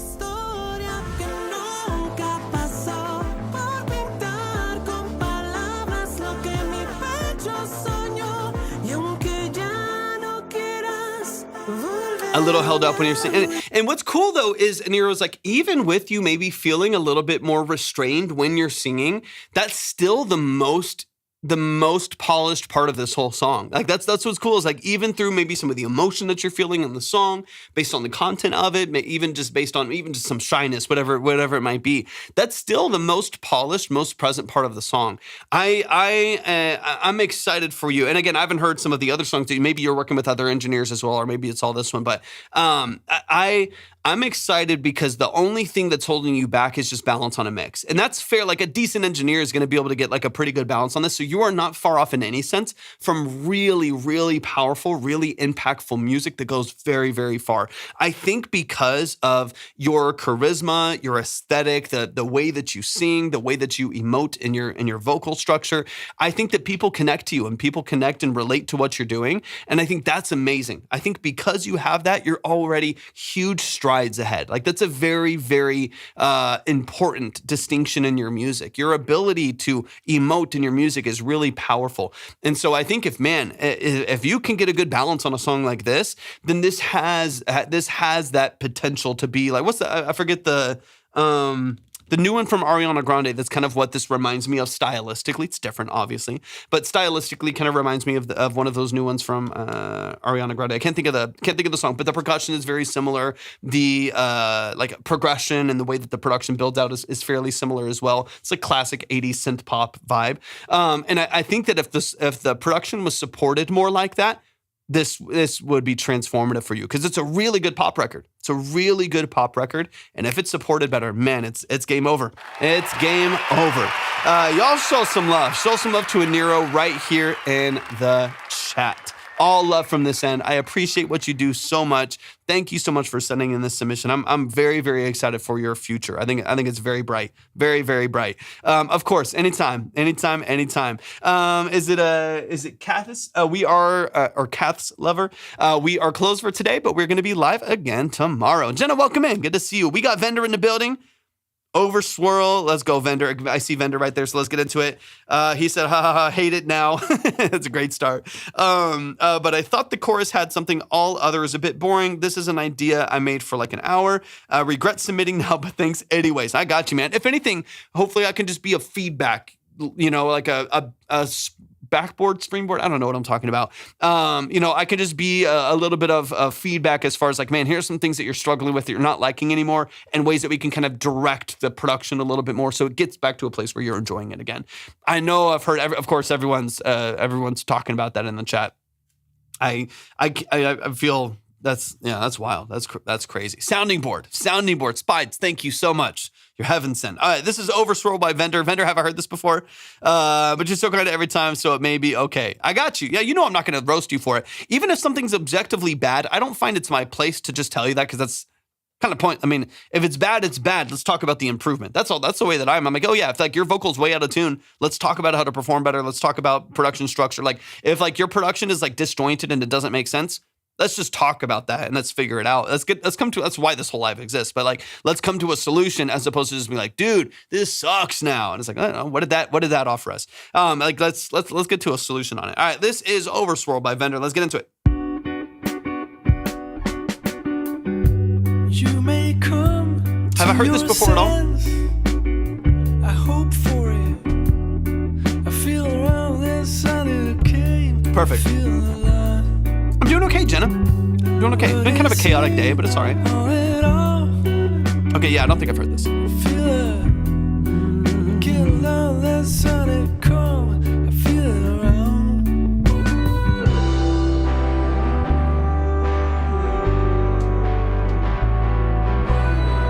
Love the tone on the guitar. Love the lead vocal or background vocal there.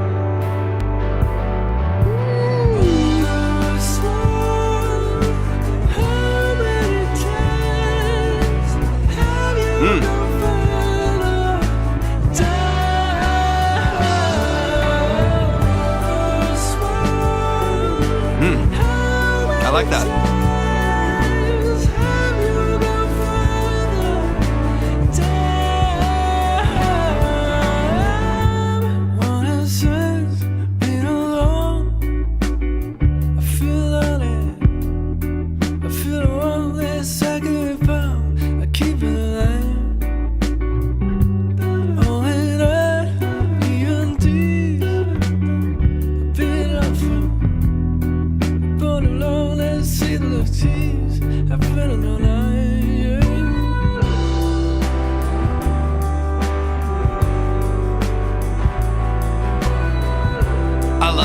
That background melody is gorgeous. I love it.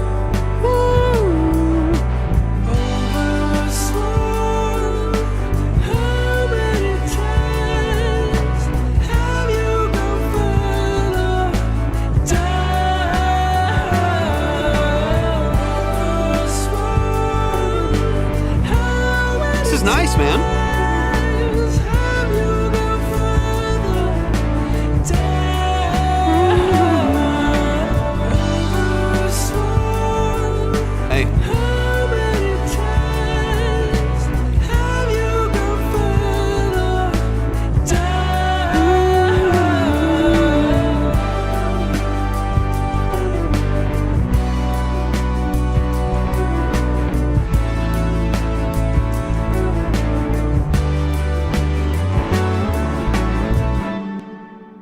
Let's go. Let's get straight into it, man.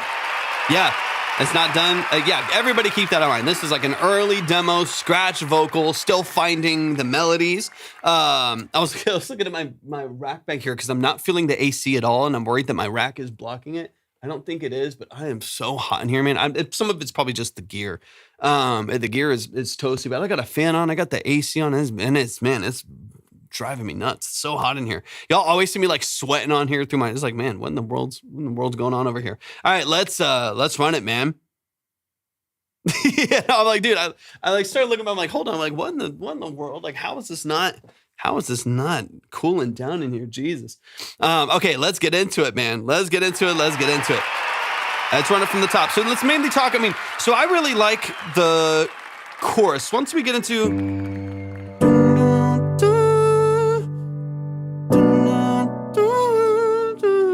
like that main hook, I think is really solid. I'm going to look at arrangement a little bit here. We'll talk through like the verses because I get what you're saying. So I can confirm a little bit of what you're already talking about of like, okay, this is feeling too slow. It's feeling uninteresting, but there's something there.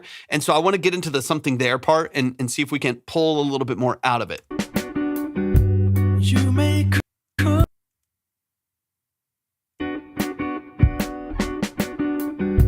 You may come to your sense. I hope for it. I feel around this. So, okay, I think one of the things that'll be really beneficial for you in the song is dramatic dynamic range, right? I think if too much happens too soon, this is not every song, but I think if too much happens too soon, then you feel like you have nowhere to go in the song. And that might be part of what you're running into is you're like, this doesn't go anywhere. And I don't know how to make it go farther, but I also don't know how to shrink it down anymore. So like here, what I would probably do is have just like a high, so it's in D major, right? So you could just have like a high pad at the top here. Like a really light like string or something at the top. It's a couple octaves higher. That's just like super reverberated like background pad at the top right here. And then just have right, we have this guitar in the background here on the 7, right?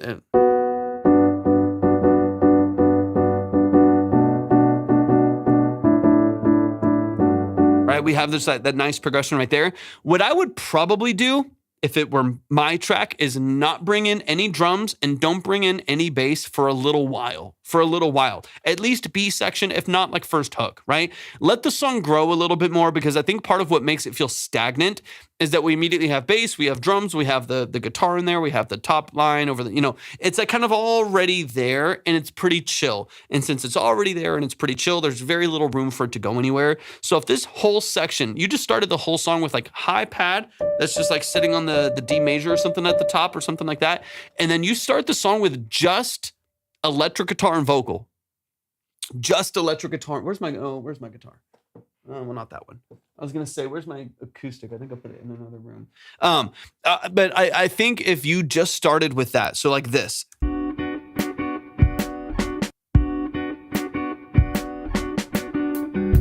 You may come to your sense. So you just had this, let me see. You may come to this song.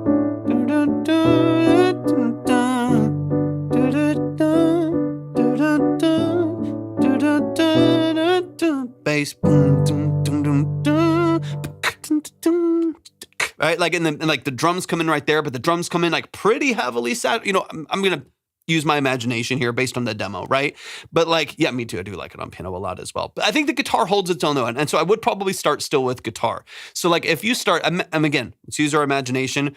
Song is one pad at the top. Thank you for the follows, y'all. Appreciate it. We start with the pad at the top, high D major. We bring in only guitar and vocal. That's it. Maybe some ear candy, maybe some shimmery, floaty stuff in the background, but largely just ear candy. You're right. Just mainly just guitar and that vocal. And you started on the G major 7. And you start there, and until you go through a full 8 measures right there. Then you bring in maybe the drums, maybe no bass yet. You can play around with that. Like try taking out the bass and bringing it back and see what feels better. Then maybe the drums come in right there, but they're like super saturated. You know what I mean? Like maybe they're like really, and they come in, a classic kind of like saturated drum break right there. They're not as dead and dry, but they have a little bit more life to them. I think honestly, like a pretty overdriven drum would be cool. Right now it's very clean. It's very, right? It's like very, very clean, very sharp, very transparent. Nothing wrong with that. That's perfect for maybe a different song. In this particular song, I feel like if you want to liven up the energy a little bit, I think like pretty, not fully distorted maybe, but like pretty overdriven, pretty saturated drums would be awesome. And then match that with the bass. So again, I think all of these connected will make this feel like a different song. So, and then on the bass, I hope for it. So, and then the bass is all like whole notes, right? Right? So, but if we switch those drums out instead of, and we have more of a,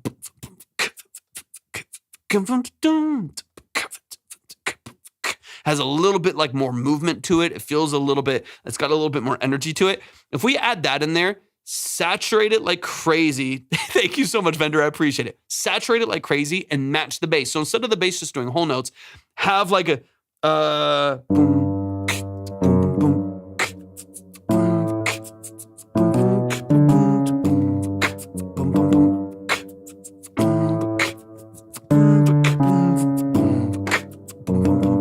You know what I mean? Like, give it a little bit more like soul. You know what I mean? Like, give it a little bit more energy and a little bit more like vibe.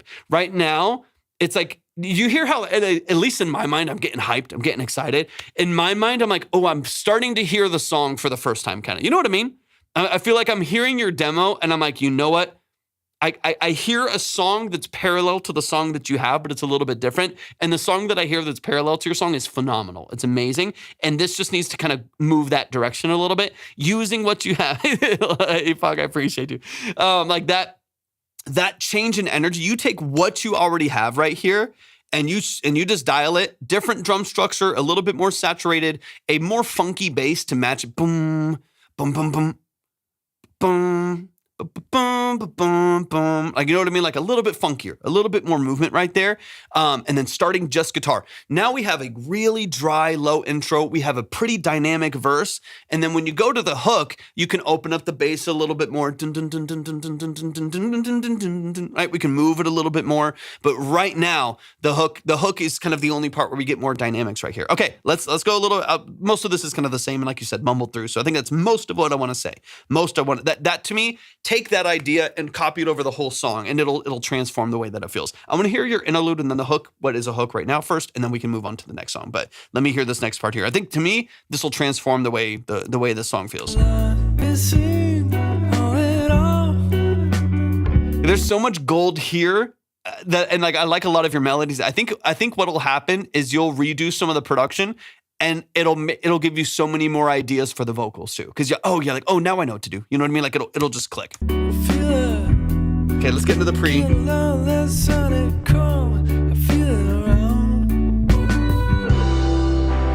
Now, personal opinion, I want a hook right there, and I want it over that progression. Feel free to ignore that. When you go, when you do that, I need a hook. That to me is a gold progression. It's a beautiful lead-in structure right there. I want, let's see. Oh, you actually do kind of change keys a little bit.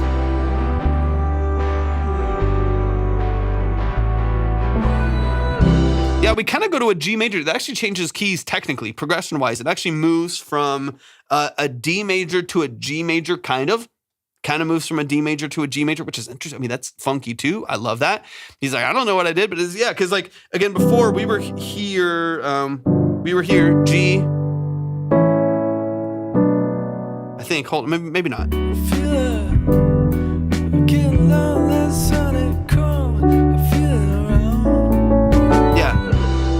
Yeah, that shift right there. Yeah, you were in D major. Your 2 minor was on the E minor, and then you moved to the A to close. We're starting on the 4, 6, 5. You have the hell are funny fights. You'll have basically in the key of D major, and then you shift to G major. I think that's sick. Those are the happy accidents I'm in love with. You're like, I don't know what I did. It just kind of sounded good. That's perfect. You don't need music theory. You don't need all this other stuff, although it can be helpful, right? Like it can be helpful to give language to what you're doing. So you're like, oh, now I know I'm here, so I can tune accordingly and I can make sure these instruments work. Sure, that's great. But I love that you just changed keys only for your hook and then back to the verse. You didn't even know it. And it sounds great. It sounds awesome. So you are going from D major to G major. Beautiful. But when you,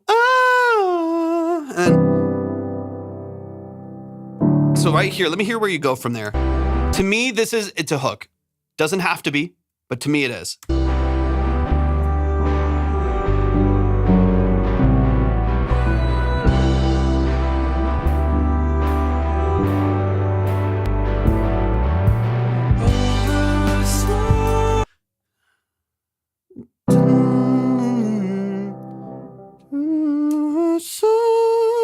Let me see.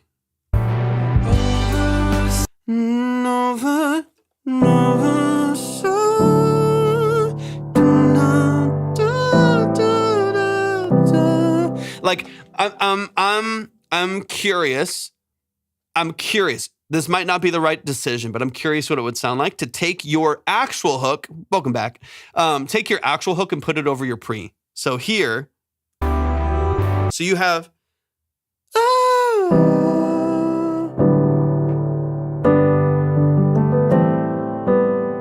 Right? This progression, love it. C, D major, G major, A minor. And then you go to the major.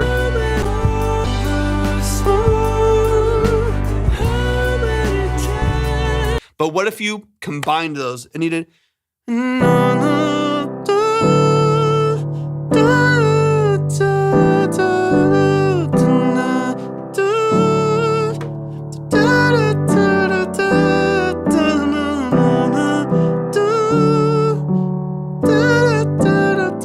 Like you could take what you have as your hook over the major progression and actually add it to the one before it, and then still have the layers of so you have leading straight into.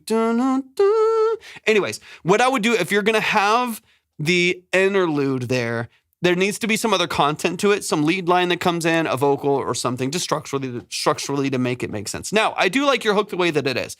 So one of two things can happen. Either you combine them and you mess around with it. That could be fun, right? It could be something. Or we go straight into the hook, right? So as soon as you finish the last chord of the verse, you go straight into it, and you don't have an interlude in between. You go straight into that hook, and you make it feel really, really sharp, really well structured. And then if you want to do an interlude occasionally, where you go to the C, D, G, A minor, like you do here, the two, make it really intentional. Make it a bridge. Make it a pre that has a vocal, that has a structure to it. Make it a guitar solo later on or something similar. You know what I mean? Like make it really intentional that it exists there. Okay.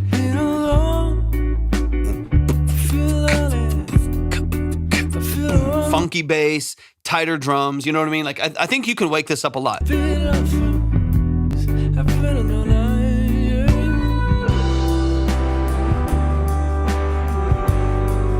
Like right here, the way we build into it, it feels like it either needs to be a hook, just dynamically we're there. Yeah, 100%, Bender, 100%. Like there needs to be something here that makes people stick around for the next hook that's about to come, or we just go straight into it. Just cut this part out or move it to a different part. Move this to after the hook as opposed to before it, so we go straight from that verse straight into a hook, and then it feels really dynamic. I love the way this sounds. I think arrangement-wise, it could be a little bit tighter. We're closed for today, y'all. We're going to be live again tomorrow.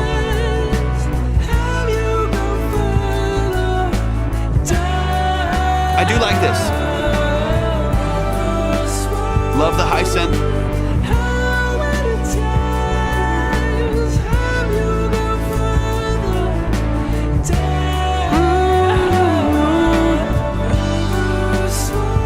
Yeah, man, this is a great hook. So if you want to keep this hook as it is, I think it's a great hook. I think structure and arrangement is going to be really important for people getting to this point. I'm not mad at a lot of what you have. I think if you rework bass and drums and redo the intro to start lower, just the guitar and the vocal, and then build in drums after that, totally different feel. Totally different feel, and then polish the arrangement. And then on this, so you have this,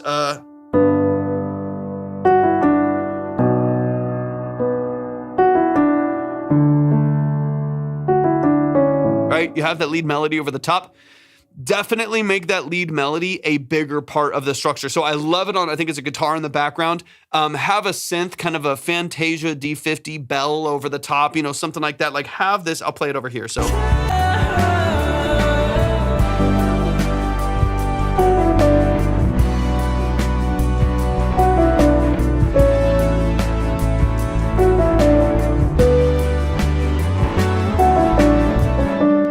Like have that melody amplified a little bit more, so it's not just like a background low guitar that doesn't really pop out of the mix. Like support it like an octave higher than that would be even better. Like a high octave that kind of supports that melody and gives it a little bit more edge, I think would be beautiful. Y'all show some love, man.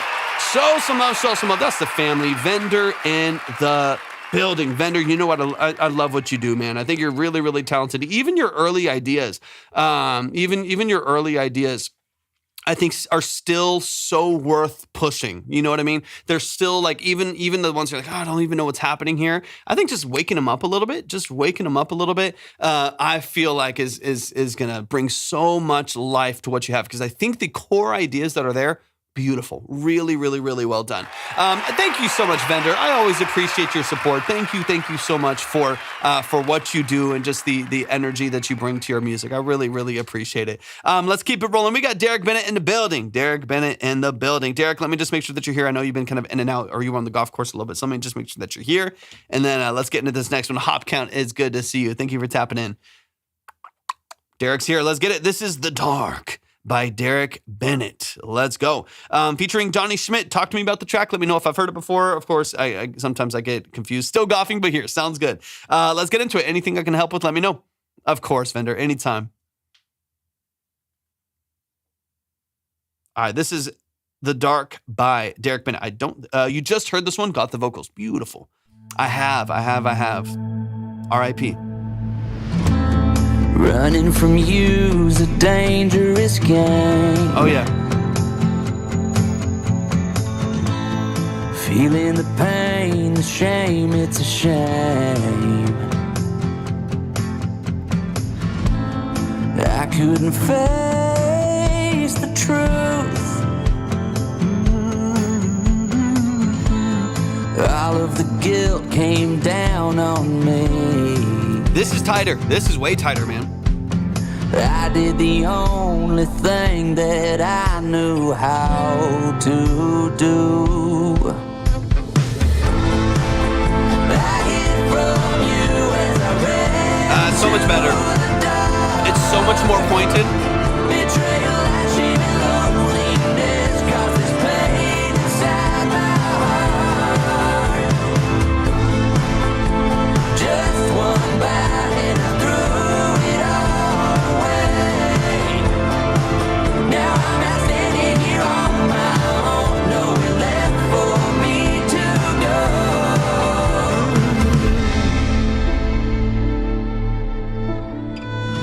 Okay, nice, cool. Y'all, we're closed today, but we're gonna be live again tomorrow. Facing your fear is never easy.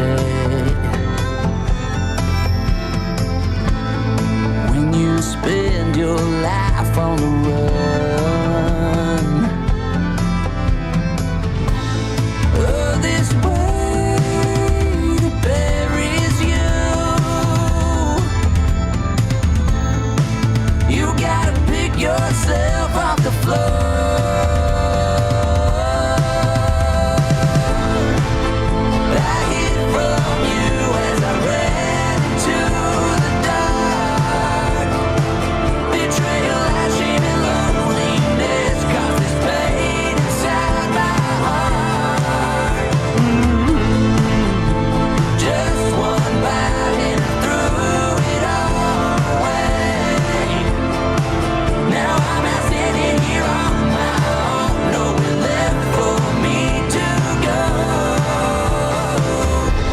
There's nowhere to run, nowhere to run, nowhere to run. So much better, Derek. So much better. There's nowhere to run, nowhere to run, nowhere to run. Yeah! I hid from you as I ran into the dark. Betrayal, shame, and loneliness causes pain inside my heart. Just one bite and I threw it all away. Now I'm out standing here on my own, nowhere left for me to go. Into the dark. So good, Derek. This is such a massive improvement.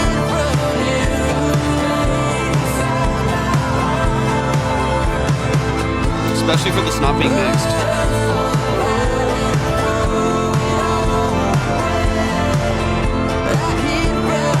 Yeah, it's about ready to go. About ready to go. It's called The Dark by Derek Bennett.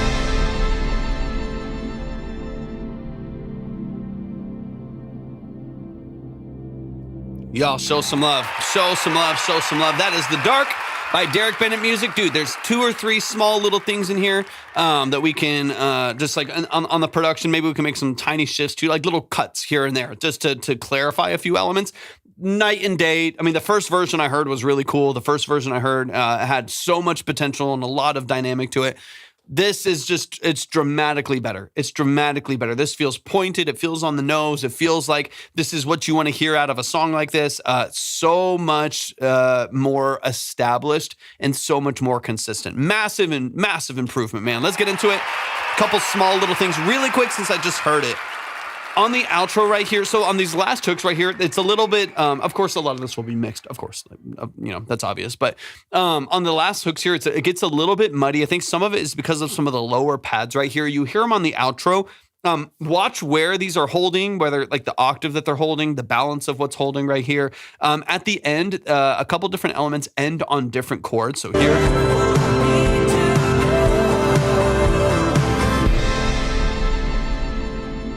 So there's some that are dun, and then some that are dun. And I think there's another chord that's dun. It's like you have the 6 minor, 5 and 4. Like there's like 2 or 3 different chords that are resolving at the same time right there. So just make sure that within your MIDI and within the structure of all those elements that they all end on the same chord, or at least complementary chords.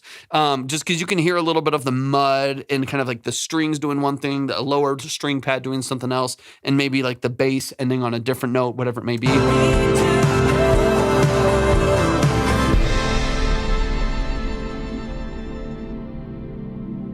And then, so I think, and then another one of those strings right there is holding on the 1. It's holding on the main, the root major chord right there as well. So yeah, there's like 3 or 4 chords hitting at the same time right there in the end, or like different notes hitting at the same time right there. So I would love to just clarify those, get them all on the same page in the MIDI, and then line everything up. You'll be ready to go. Let's go back from the top. CJ's in the building. What's up, CJ? Welcome in. And Wubsy in the building as well. Wubsy, so good to see you, man. I hope you're doing well. Let's run it from the top.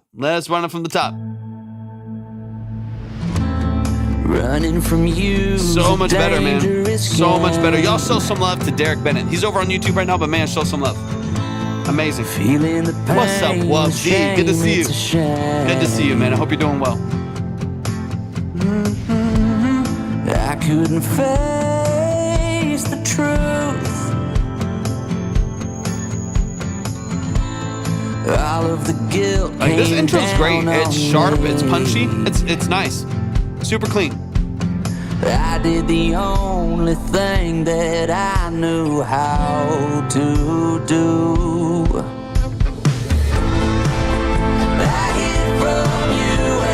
Yeah. Once this is mixed, these vocals will open up. Thank you for the heartbeat. I appreciate it.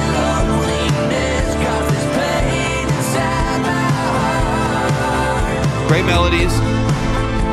Just one bite and I threw it all away.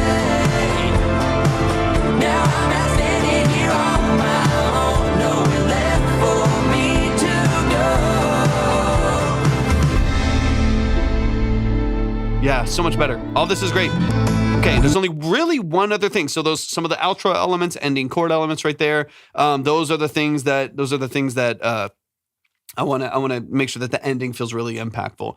So much great talent out there. It's such a shame skilled people don't get the recognition they deserve. I know, man. So much of it just comes down to the skill of gaining exposure. That is, that's a completely different skill. It's a different art form that people have to figure out. And that's the thing, man, is like there are so many talented, there's so many talented people out there that just don't have the tools or capacity to execute those tools to get themselves in front of the right people, in front of the right audience, right? That is another skill. Creating content, editing, like all of that other stuff, like that is its own skill. That is its own skill. And so, I think there's a lot of people that they put a lot of time and effort into, and this is the same. This is not just today on social media. It used to be having to perform in dive bars and little venues. It used to be, trying to hand out mixtapes in Walmart parking lots and stuff like that. Like you've always had to promote yourself and get yourself out there.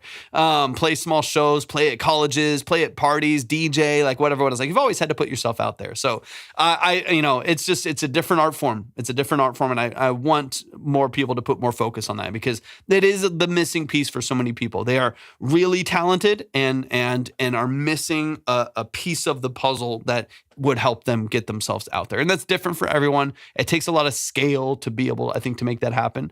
Anyways, okay, I want to get a little deeper here because there's really only one other moment, Derek, that I want to dig into. This is awesome, man. It's really, really well done.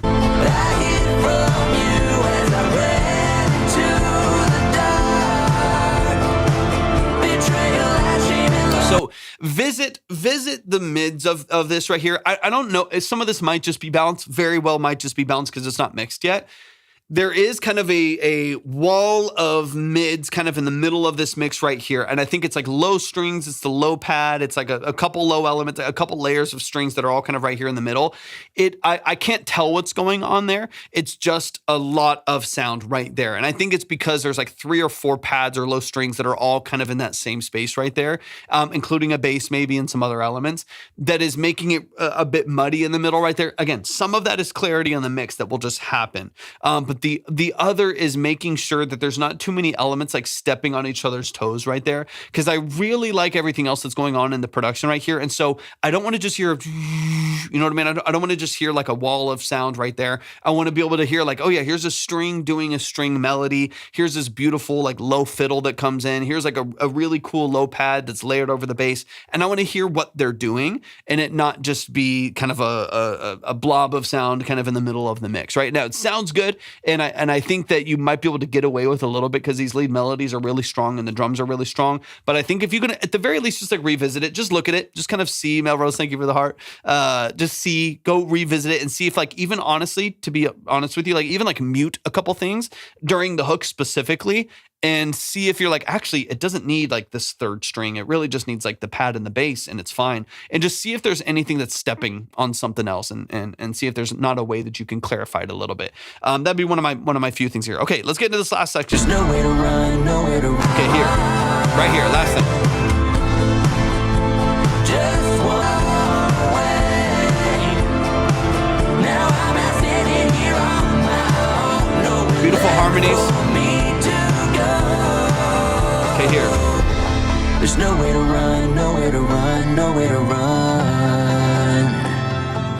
Okay, so in this little pocket right here, the thing that I'm noticing is we're not getting the dynamic relief that I would like to with a pocket of a song like this.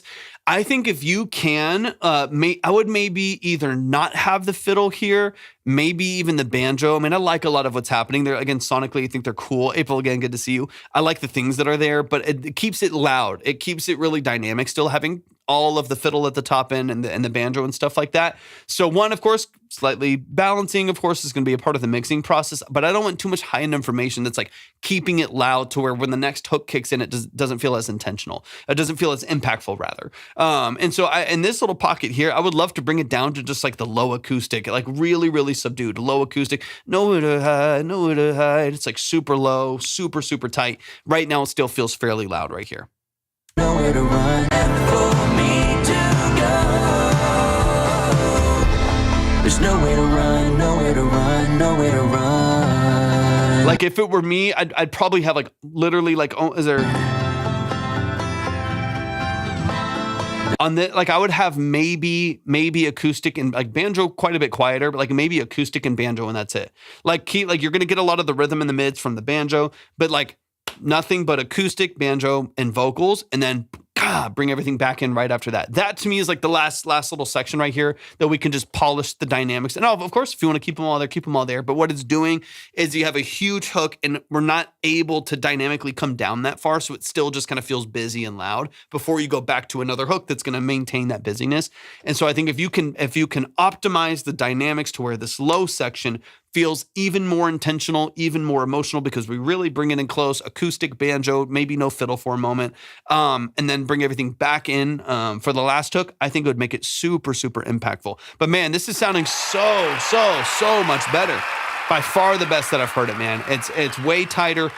Genre-wise, stylistically, it's way more forward. It's way more cohesive. Like this is leaps and bounds ahead of the last version. And the last version sounded great. Had some kind of disconnected stuff, but for the most part, it was a transitional track from a cinematic version of it. This is beautiful, man. This is really, really well done. Y'all show some love to the family. Derek Bennett Music. They're over on YouTube, man. You're crushing it, man. This is really, really well done. It's a very, very well-established track. So, man, give it up for Derek Bennett Music. Follow him. Work with him. Show him some love and support. Let's keep it rolling. Maylee, let me know if Maylee is in the chat. I know Maylee was in and out. Might have to save theirs. Let me know if Maylee is in the building.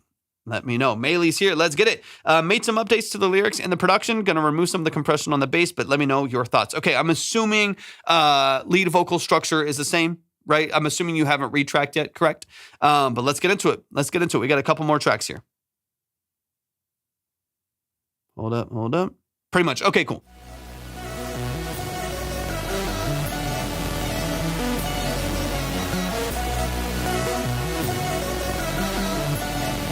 That's a cool song. I like it.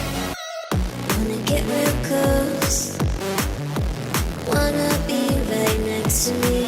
Gotta let you know. Right there's where you wanna be. And we can do it how you like. You we go. Don't touch my body, you're doing right. And maybe you'll want me more than twice. Trust me. That's better, yeah. There's nothing else to Only one repetition, but that's better. touch me. In the places that you wanna believe me. I could be anything you like, so release me. I'm nothing without you by my side. Stars in Yeah, they sent it in yesterday. This is with some updates. Do you allow Same with the last track, actually. It's from a different I'll live. make the sounds that you're begging to hear from me. Are you ready to lie or sin? Is it so bad that I want us to begin again under the covers? Think I finally met my match. No more than others. So please don't get way too attached. Trust me, there's nothing else to me. Touch me in the places that you wanna believe me. I could be anything you like, so release me. I'm nothing without you by my side. Says me up, then bring me down. That's a cool track. This is better. The sounds that you're begging to hear from me. Are you ready Yeah, to lie? that's better. Listen, Way more anticipation, way more build up, way more dynamics. Yeah, it makes this part matter so much more because of that build up. Yeah, killer.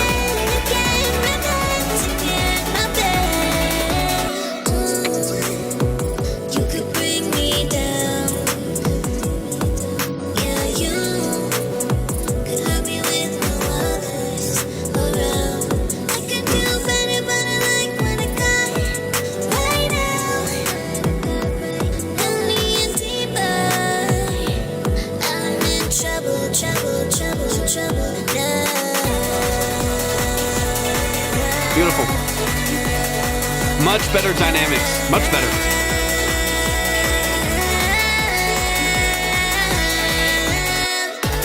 Worship me, worshiping you. Worship me, worshiping you. Worship me, worshiping you. Worship me, worshiping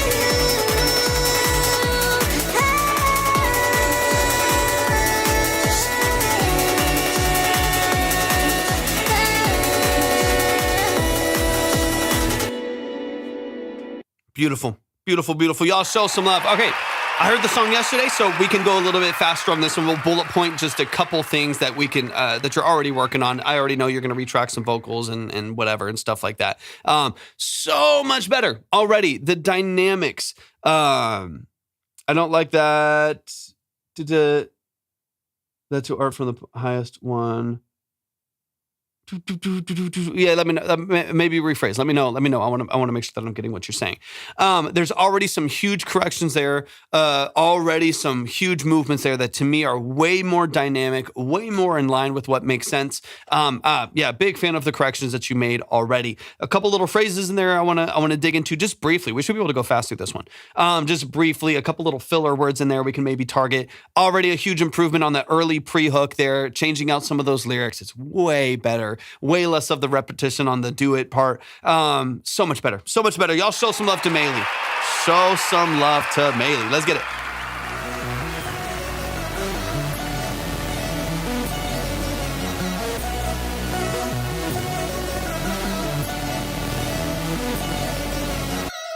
Wanna get real close.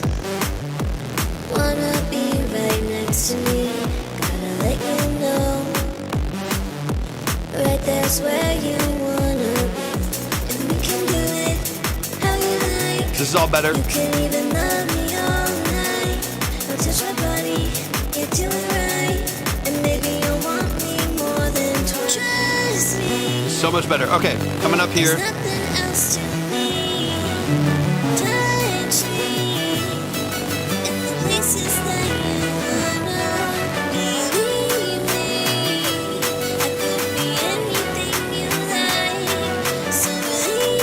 Okay, so there's a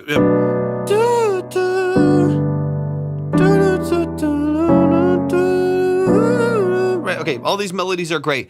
There's a couple parts in the song. This is subtle, but in this style, like tight vocal structure is it, right? When you're in this vein, you're doing any form of electronic music, the structure of the vocals, the tightness of the comps, tuning structure, melody consistency is everything, right? Like that is so much of what makes this style and peripheral and like subgenres and stuff like that so impactful. Is like the vocals are locked in, right? I mean, they're timed and tuned and really, really well established. So a couple little parts in here that I think you could probably polish when you do go to record the vocals. You do the everything's super consistent except for like every once in a while one line that kind of is thrown off, and then super consistent, and then one line that's thrown off. So you have trust me, beautiful, right? And then you have touch me, beautiful. Then you have believe me, great. And then I was thinking about how he goes. Here I was talking about, wait.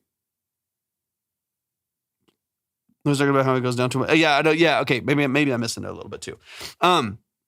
Believe me, and then you have so release me. So you have an extra syllable right there. Every other one is like largely the same. It's like 2 or 3, and then you have so release me. So you add in, Amelia, thanks for the follow. You added an extra syllable only on one. So most of them are 2. You have believe me, but believe me is largely 2, so it's like a blended syllable. So you have like 2 syllables for everything, and then 4 on one more, right? So on the last one, you get the so release me, and you have a couple times in the song where there's that one little so that kind of floats into the lyric structure right there. Little things like that. That is so subtle. I'm being so picky because the structure is largely really well done.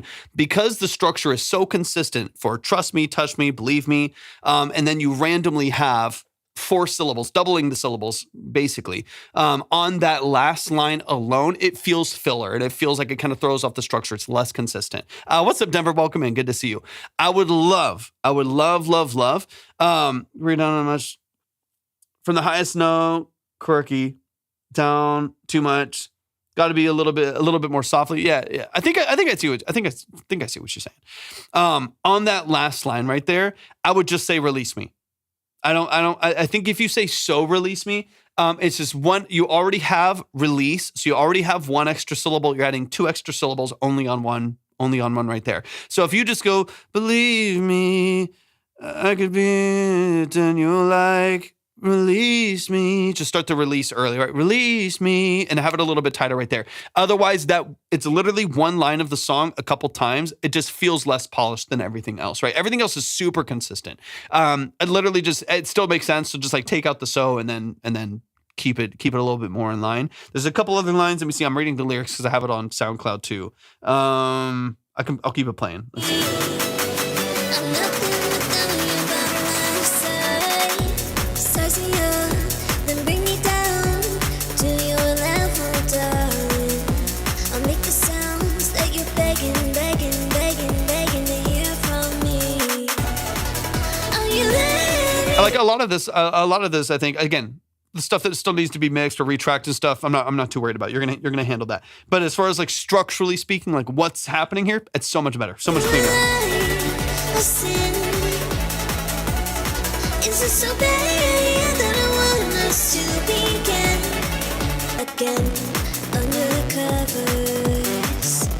Think I finally met my match. No more than love. Here, I think. So please don't get Right there. So you hear how the so comes in rush. So it's like, under the covers. So please, right?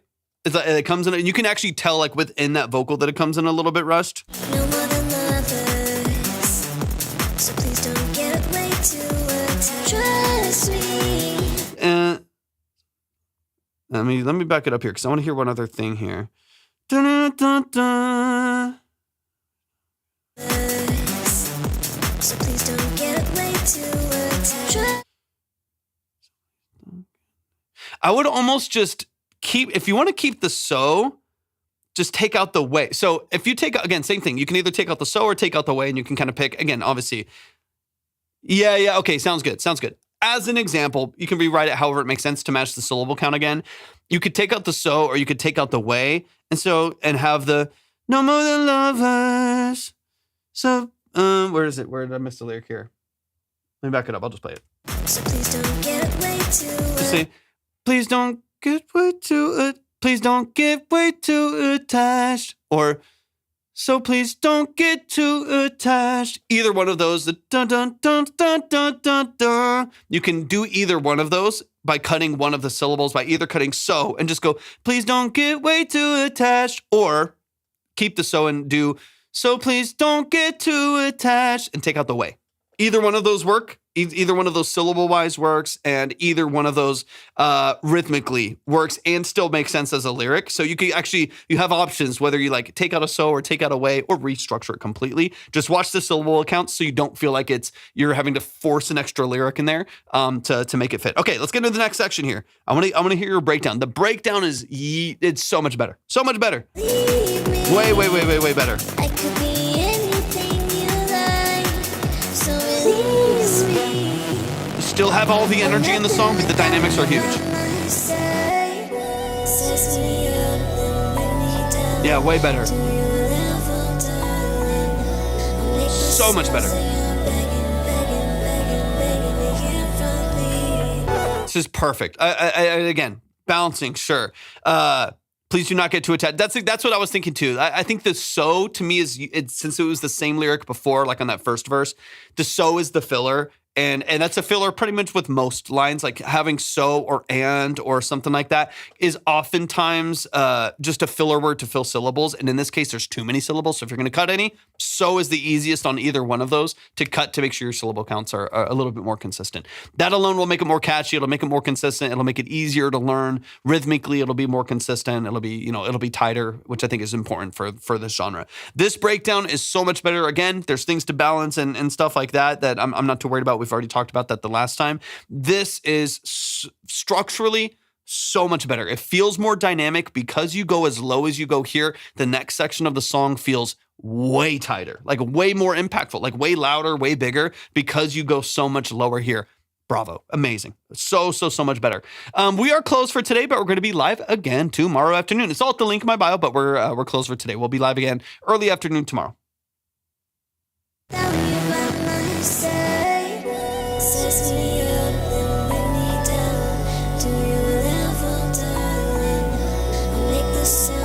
Yeah, so much better.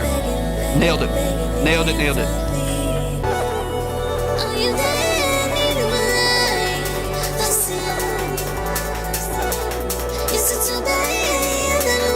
Yeah.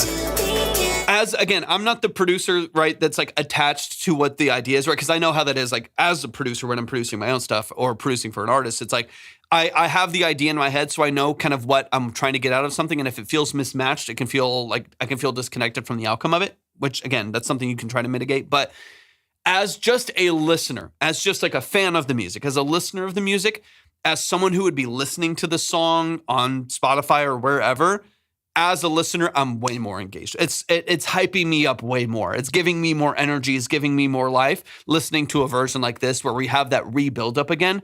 As a consumer, so much stronger of a buildup. And then this goes crazy. This goes crazy.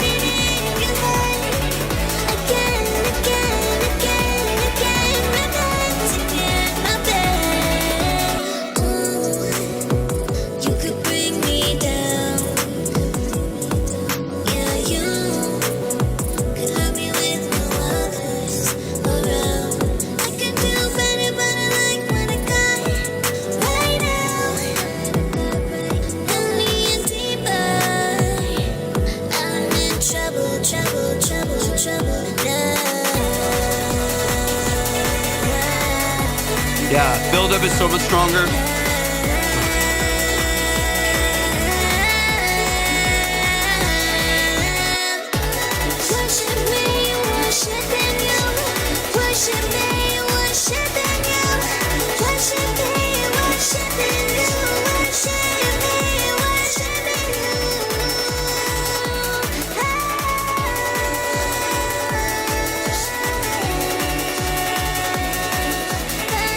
Yeah. So much better. Yeah, massive improvement, Maylee. Massive. I think you got your direction down. You know what's in front of you. You know the structure of the song. Small changes in vocal structure, small changes in like phrasing here and there. And then take that structure, track it with the stuff that you know is going to get you the most out of that vocal. It's going to get you the most out of that performance, the easiest for you to mix and balance, the one that's going to be the most palatable. And you are ready to go. So much better. So much better, y'all. We are closed and we're not listening to popular artists, but if you would like to submit tomorrow, we will be live early afternoon tomorrow if you make music. Oblivion Choir, hop in the chat. Show some love to Maylee one more time. Of course, yeah, massive change. Massive change. Of course, anytime. This is for your music. So if it's not your music, then that's not what we're listening to. We're here to talk about your music, and we're closed. Oblivion, hop in the chat.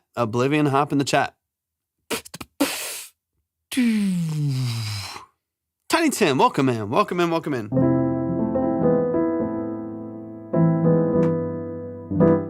Goodness gracious.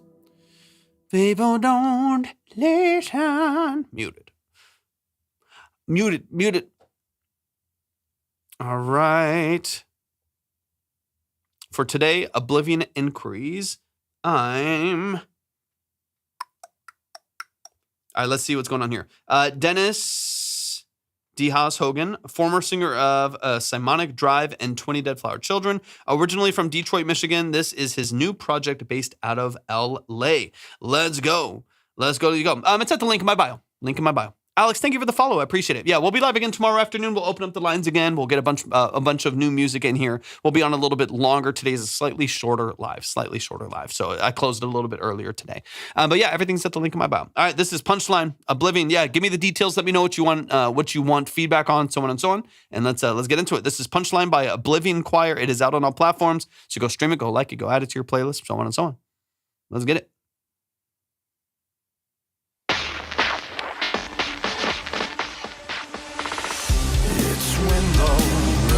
Sounds so clear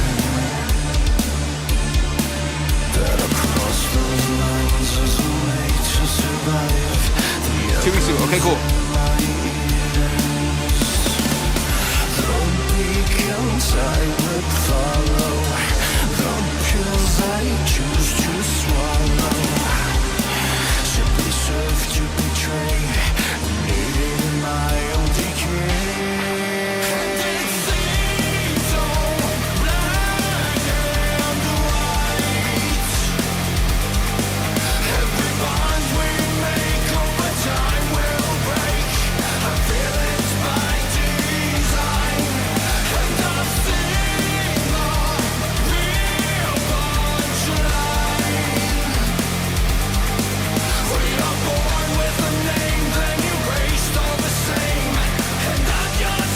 Clean.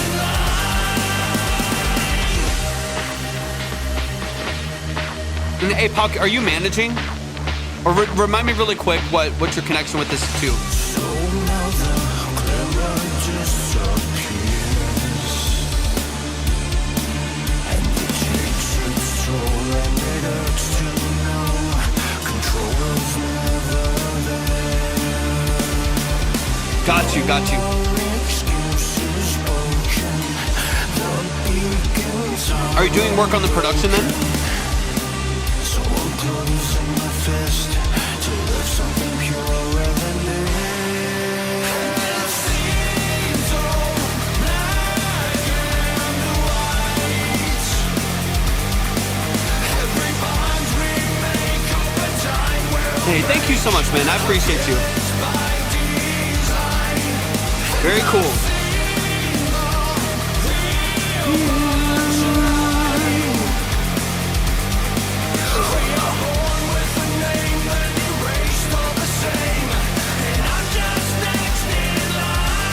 Great voice.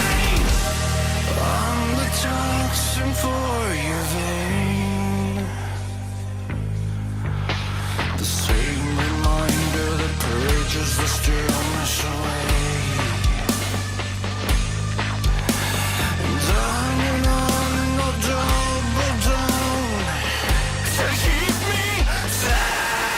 And it seems so black and white.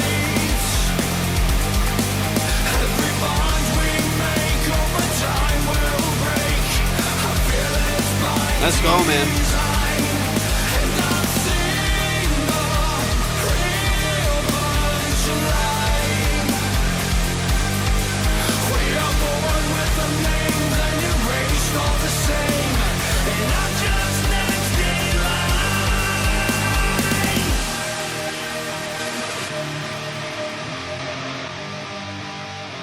Killer. Awesome. Awesome, awesome, awesome. Y'all show some love to Oblivion Choir. Punchline is the name of the song. If you like what you hear, go like it, go stream it, go add it to your playlist. Beautifully, beautifully done. Now, obviously, this would be less of like a super deep mixing breakdown and stuff like that, just because it's a different structure and different reason why they're here. Thank you so much, Lord APOC, for sending this in, man. Thank you so much for the love and for putting on your lifelong friend, man. That's amazing. That's a lot of love. This is APOC's lifelong friend, Dennis, who is one of the producers and I think lead vocalist of this track as well. Let's go back through a couple things. We'll celebrate a couple things, maybe even give some notes on a few things, but man, really well done. Great vocal mix. It's really, really powerful. Great structure there. It's powerful, it's engaging, and it's really, really well done. That is Punchline by Oblivion Choir. Go stream and go like the track. Go add it to your playlist. Go show them some love and support. Now we're going to get into the last two tracks of today, y'all. Last two tracks of today, and then I might even close it up with a quick free. But yeah, really, really well done. Really, really well done. But let's get into it, man. Let's run it from the top. We'll chop through a couple things. Really clean, though. Yep, really clean. It's when the rhythm sounds so clear. Like one of the things. So when they get into that high register, once they get up there, their vocal's so strong and there's such great support for it. What I hear lower here is every once in a while, I feel like maybe it's a decent little chunk of auto-tune down there or something like that. Every once in a while, these notes get kind of pulled chromatically out, right? So you have this no so clear. You hear it kind of move around like that. So it's not just settling into a low note, because I would almost rather there be no tuning at all and it just like settle down right there and just be like a low talked vocal that's dissonant and it has tension to it. Smokey, good to see you. But you'll hear it like pop in trying to change notes right there because it's moving through the scale. When he goes clear, right? He's just like saying a note down there, but it's trying to pop it into something. It's trying to lock it in. And so you hear it kind of going to a note and then popping up. I'll play it again really quick. It's subtle. It's subtle. rhythm sounds so clear. Something similar to that. That across those lines is a way to survive. The echoes in my ears. The beacons I would follow. The pills I choose to swallow. Like some of those there in the background is kind of what I'm listening for. It might even not be exactly what I'm saying, but it's what is presented. Thank you for the follow. I appreciate it. What's presented in the background right there is those changes in pitch or a lack of control down there. And again, the thing that I always tell people is that you are in control of what people sing. So when you are writing these songs, you're producing these songs, you are telling people exactly what they are going to sing. You are determining and dictating what they are going to sing and what they learn and stuff like that, right? So if the melody changes and kind of lifts in a bunch of different spaces, the more consistent. Now, I'm not saying that this needs, and in fact, I want to make this clear too, that I don't want this is not a pristine, polished pop song, and it's not supposed to be. I don't want this to be a perfectly melodized auto-tune vocal that's like sharp and da-da-da-da. Like, I don't want that. I don't want to sterilize this in any way. I want all of the feeling and all of the angst and the tension in this lyrics that we can pull out of it, right? Because that is the whole feel and the whole aesthetic of this song, right? Sounds good, APOC. And so what I would love, if there is, and again, there might be some nuance to this. It might not be tuning. It might be just the execution of the vocal and a lift on those last two notes. If there is tuning, if that is what's pulling it chromatically up or anything like that, I would probably be really, really fine-tuned with any use of tuning right here, or only use manual tuning. Now, if there's not any tuning at all, then I would, and it's still lifting those notes where the voice is just wavering a little bit in the low register there, I would maybe use manual, completely transparent, no auto-tune, manual corrections on that lower vocal to just make sure da da da da, like it just has a nice strong lower register. Even if you bend out of it, duh, you know what I mean? Like it still have some like movement outside of that vocal range without it being like tuned or like knocked in there, or even if it's not tuned, that it's like moving around too much, right? We can get a little bit more consistent because again, I want to know as a consumer, as a fan of the music, as a listener, I want to know like what I should be singing. If the pitch is too like either unintelligible or it's too inconsistent with particular lines in there, the more pointed you can get that without it being poppy and auto-tuned, but the more natural you can get that while still being more consistent with the melodies, I think the better it's going to sound. And just the easier for people to lock onto it. Again, awesome structure, great voice. Great voice. A really talented vocalist. Band structure is awesome too. It's loud and noisy in the ways that it's supposed to be, but also a fair amount of clarity and separation where you're supposed to have it as well. So I love a lot of what I'm hearing here. Simply serve to betray, needed in my own decay. Because once we get there, clear, right? There's so much more support for the vocal, right? It's strong, it's punchy, it's locked in. Like obviously it's a different range. There's more just diaphragmatic support for the vocal right there. So that's a big part of it, right? There's just a lot more strength and power behind the vocal. The low register is going to be the harder element to really lock in and make sure that pitch wise, just breath control wise, that there's just as much support in the lower register, lower chest voice as there is in that higher register there. Because man, once we get here, it's game over.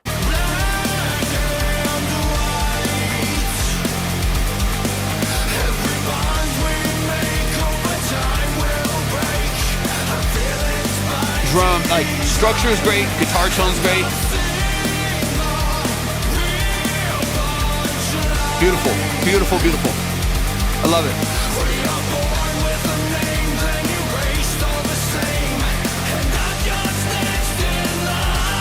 Yeah, come on.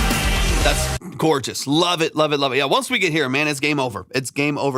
Okay, last thing I'll say. I mean, again, so much of this I love. Guitar tone's great. Drum pocket's awesome. A good blending of like digital quantized, percussion and synthesis, as well as sharp metal drums and stuff like that. We're getting all of that attack while having a lot of other like digital synthesis stuff that I think is working really well in this production. Sounds awesome. Vocally, absolutely killer. One of the only other things that I would say is I think it's on the percussion. I think it's some of the digital percussion in tandem with maybe even the real drums. In my personal opinion, a little bit over brightened on the top end. It can be a little bit harsh sometimes and just really kind of hissy at the very top. So like 10, 12K, like 12K plus.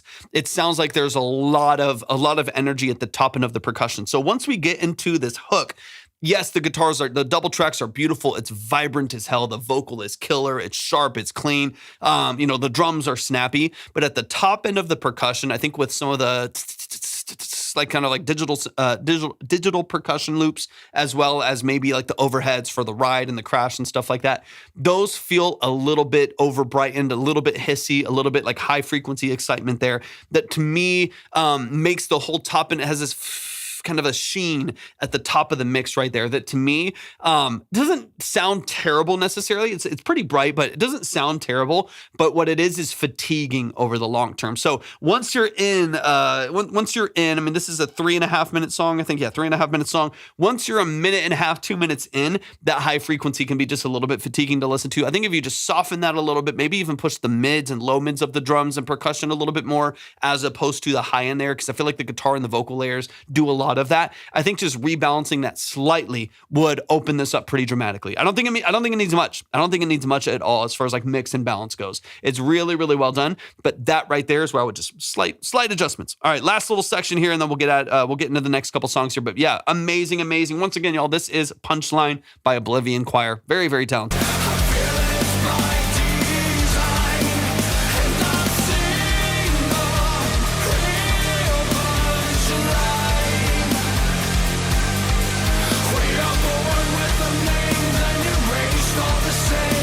Killer. Awesome.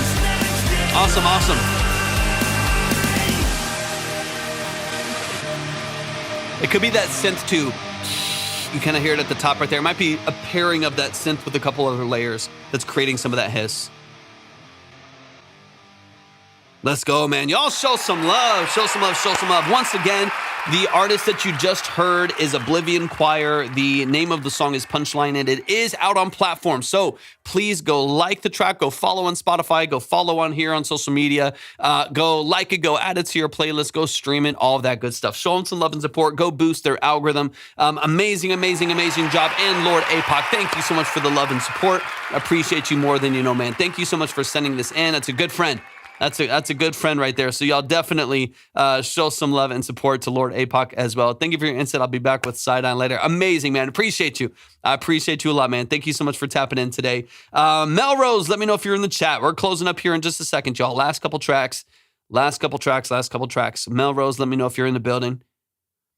All right, definitely more experimental than what my norm is, and I had a lot of moving parts with this one. I feel like there's some mud or the vocals aren't standing out enough, maybe stripping some elements. Let's get into it. Let's get into it. Last couple tracks, y'all. Give me a sec. I got to refresh. It's not loading. Let's get into it.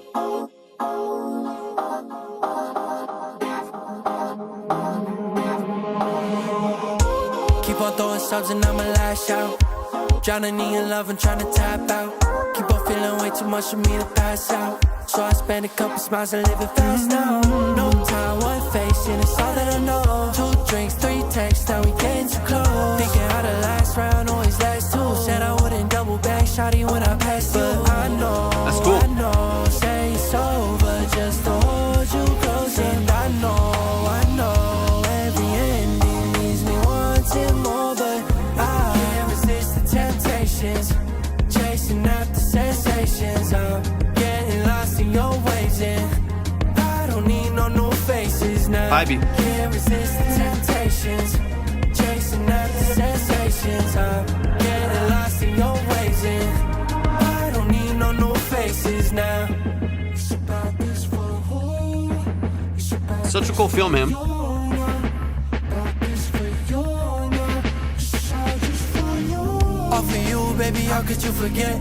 I spin in circles like it's back to when we met, my love. Baby, how much can I bet? Cause I'm all in, you wish me best. Had a pack of cigarettes, I left them by your bedside. Hit you up tomorrow for him back. Cause when I saw a silhouette, I wanted in my hair. I swear it's like she got a body blessed. But I know, say it's over just to hold you close. And I know, Bones of this are awesome. I have a couple ideas that I think are pretty easy for you to do. This is, it's pretty clean. Would love like a stronger dynamic transition into the hook, so the hook feels a little fuller, but I like what you're doing.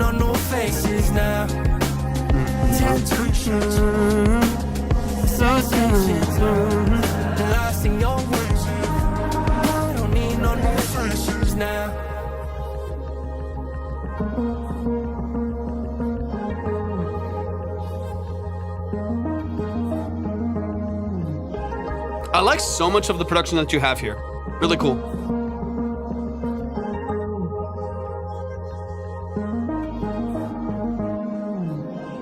Y'all, show some love, show some love. We're going to run straight into it. That is I Know by Melrose. Let's get into it, man. Okay, so here's my gut reaction to that. For one, love the song. I love the structure. I love your performance. I was all over the place in the process. That is not a problem. I honestly feel like this is fairly easy. I'm not going to say it's like a night, one day, but like fairly easy because I like the song. I like your vocal structure and I like your performance. I like a lot of your layering and stuff like that. So I think that the bones of this, fabulous. Lock it in. Sounds great. I think your problem is just loudness. It's just mixing. It's just like the balance, right? For me, it's not even necessarily that like the production needs to change dramatically or anything like that. I really think that the main like structural changes that I would make are just to your loudness, to like your faders, right? Just like mixing a little bit more balance between different elements. Like when I like all of the different rhythms. I like all of the different ear candy. And that's where it might feel noisy or muddy and the vocals aren't cutting through. But to me, that's just because like your early synths are just like 4 dB too loud, right? Like when we get in here, let's go ahead and start chopping through it. Like I love all this. Like this is all cool. Like I love all of this. It's just like 5 dB too loud, right? So when it cuts in over the vocal, it's just stepping on the toes of the vocal. But I like it. Keep on throwing subs and I'ma lash out. Drowning in your love and Or what you need to do is have the dun dun dun dum. And as soon as vocal comes in with your like Lindrum kick, right? Like when that comes in a little bit after that, we just need to automate that down, filter it down, lower a cutoff on it all the way, automate that down a whole bunch, or just like turn that down by like 7 dB and let the vocal take center stage. Let the vocal do all the work in this early part of the verse and then maybe bring it back up later on. But the only real issue here is just loudness, because I like what it's doing, I like where it's doing it, but it's just too loud compared to where the vocal is, and that's why it feels like the vocal doesn't stand out, because you have dun-dun-dun-dun-dun right here in the middle at the same time as bum, bum, bum, bum, dun, dun, dun, dun, bum, bum, like with all these like ping pong delays and stuff like that, right? Like I like that it's there. I like that it's there, and I like the sound of it. I think it's just too loud. I think it's just, you either need to automate levels down and let the vocal take center stage, and or just bring it all down from start to finish, so on and so on. Volume, because I have an automation for a high cut. Okay, perfect. You got it. All right, let's go a little deeper. But that is like the theme of what I'm hearing in a lot of different things. You know, like I think a lot of what you're running into is just that. It's just that like there's a lot of cool things, and you want them all there, and you want them all loud because you like all of them. But then it just kind of becomes noisy. So we got to pick and choose our moments for different things to shine a little bit better. But what exists there, I like. Trying to tap out, keep on feeling way too much of me. Same with the vocal, like little vocal samples in the background. I love that it's there, but I would just take that vocal sample, pull it back by like 3 dB and maybe like auto pan it, like shoot it from one side to the, like, shoot it over from one side, whatever. You can have some fun with it, but just pull it back a little ways. It's a beautiful texture in the mix, but it's too forward compared to where the vocal is, right? Pass out, so I spend a couple The spots. other thing that I would keep in mind, this covers the whole song, honestly. We'll keep going through it, but another big part of this is you have a big chunk of this production that has a lot of like ambiance, right? So a big chunk of this production has like auto pan or has like ping pong delays and stuff like that. So your main synths are all dun, dun, dun, dun. They're going back and forth. Your lead vocal has a really prominent auto pan left and right, or a really prominent ping pong delay as well. So that's another layer of that right there, where you have, again, just movement and noise happening all the time. I would be really intentional and when that's happening, because what's happening is you have like the main elements happening, right? So you have these loud synths, you have vocal samples and a lead vocal and layers.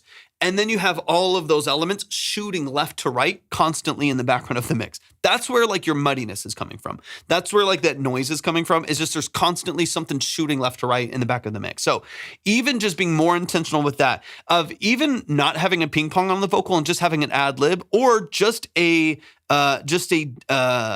cut of that vocal. So I'm about to crash out, but no other delay, but just the double of that vocal doing that. Dun dun dun dun dun dun dun. Dun dun dun dun dun dun. Dry. Dun dun dun dun dun dun dun. Like just having, instead of relying on a delay plugin or an echo plugin to keep adding more stuff, do some throws and just take the double of it, or print the delay and add it below it, right? And just add it to another track with a little bit of reverb on it or something like that. Filter it out, put some flanger on it, whatever, have some fun with it. But I think you would probably get more of a clean, forward, punchy, clarified mix by relying on ad libs or throws than just constantly that vocal shooting left and right, because that's part of what makes it noisy. So I think in tandem, if you were to like dry up a little bit that synth, turn it down by 3 or 4 dB, bring the vocal sample down, clear up the vocal, maybe a little bit less reverb, a little drier, a little punchier, maybe not as much of the ping pong delays, rely more on throws and ad libs. I think that even just that alone over the whole song, do that on the whole song, that alone makes this 20% better. You know what I mean? Like that alone, just like, oh, it's clearer, it's more catchy. I'm hearing more of the vocal layers. I'm hearing more of the structure of the song. That alone is a huge push. All right, let's go a little deeper. So living fast now, no time, one face, and it's all that I know. 2 drinks, 3 texts, now we getting too close. Thinking how the last round always lasts 2. Said I wouldn't double back, shawty when I passed you. But I know, say it's over, just to hold you closer. So like right in here, I'm hearing the same song. I'm hearing all of this in the background. I would rather stacks here and ad libs than all of the delays. The delays aren't bad. Keep some in there. Get creative with, either side chaining them or just like keeping them dry and then automating up for a moment so they kind of cut in only at the end. I would rather, like with like layers and stacks and make that really, and it maybe still throws. I know. Then you said it's dun, dun, dun. Like have some fun stuff going on, but I think more intentional. Here's my intuition. I could be completely wrong, obviously, but I think what happened, yeah, exactly. More vertical stack this way than filler and timing. Does that make sense? Like I want more happening here than here. I think like my gut reaction is it kind of feels like you had a really good early vocal structure, and in order to get this, hey, thank you so much, Shantia. Thank you for the manifesting. I appreciate that. Y'all show some love to Shantia. Thank you so much for the manifesting gift. I appreciate that a lot. I would rather, I know Vocal Line's great. It's also expensive, man. There's probably a cheaper one. Actually, I'm almost positive there is a cheaper one on there too. What it sounds like is you did a great early vocal structure, and in order to get yourself closer to a finished project, this happens all the time. It happens to me. In order to get it closer to feeling like a finished project, you added all these effects and it filled out the mix, right? You added a bunch of delays and reverbs and stuff like that. And what it accomplished was it filled everything out so it feels closer to done because it's full sounding. As opposed to it being like the right decision for the right reason and it's like intentional and you're making like a really specific creative choice. You added some stuff and I was like, well, now it feels closer to a finished song. And so I would just back off just a little bit, backtrack and rewind just a little bit and then go in with more like intentional work. Here I do want like a 16th note ping pong at the end of a line because it adds a lot of cool space in the song. But on the rest of this, I want to throw, I want a tight structure, I want a layer here, so on and so on, if that makes sense. I love so much of what you're doing here. I just want a little bit more intentional as far as like when certain things happen, and it'll open up the song like crazy. I know, every ending leaves me wanting more, but I resist. So like right here, the layers in the background vocals are louder than the lead vocals. So like things like that. That's what I'm saying. Like most of the mud and like the filler that I'm hearing here is just loudness, right? It's like the reverbs are too loud, the delays are too prominent, the echoes are taking over, the backgrounds are louder than the lead, the synth is bigger than the drums. It's just like little bouncing things. Everything that I hear, I like. Everything that I hear, I think sounds good. I think that it's just like a little bit of balancing issues. Temptations, chasing after. And honestly, for me, I would beef up these drums. Yeah. Constant echo started. Yeah, 100% Caleb. Exactly, right? It's like I'm missing like the core. I want to hear the 16th notes on the bass. There's like a 808 underneath or like a finger bass underneath her with like 16th notes. Dun, dun, dun, dun, dun, dun, dun, dun. I love it. Like it's there. And then, I mean, it's a cool drum structure. It's a great lead vocal, but it's distracted. It's great examples. Like it's distracting from that lead structure because there's so much bouncing around out here that I can't even like hear what the drums are doing. Beef up the drums here for sure. I think bass is in a good spot. Just needs to be balanced, of course, and positioned exactly where you want it to be. But as far as like the drums here, I would saturate those like crazy. It's a cool drum breakdown. Going into this hook, but we don't offer a lot of new information going into the hook. So I think if you saturate this, crunch it up, give it a little bit more of a lift, you'll be ready to go. I resist the temptations, chasing after sensations. Like I want to hear that. I really want to hear that. I want to hear like that crunch. I want to get a little bit more meat behind those drums right there. Just because it needs a little bit more support for us to feel like we're going from here's what the verse sounds like. They're thinner, they're snappier, and then boom, the hook kicks in and those drums really, really lock. I think I'm going to take the tom out as well. Yeah, if that helps. Yeah, exactly. Like use some of those taste decisions. Once you clarify vocals and some of the other stuff there, you might find some other things where like, oh, now that this is all cleaned up, this is kind of extra, this is filler, this doesn't need to be there, and make some of those small stylistic choices yourself. But on the overall drum structure, give it some saturation, some tape breakup right there. That'll help a lot too. Because right now, those are then, again, just levels. Those are pretty far back. All right, let's get into this outro here because most of the rest of this is kind of the same leveling stuff that we're talking about. Melrose, I love what you do. I think you're super talented. I love your writing. Your hooks are always gold. They're always so catchy. So me, again, most of this is like levels. It's like clarifying. We can filter this a little bit and clarify it to where what comes in on the other side of this is really, really clean and really, really well established. What's up, Tap? Welcome in, man. I don't need no new friendships now.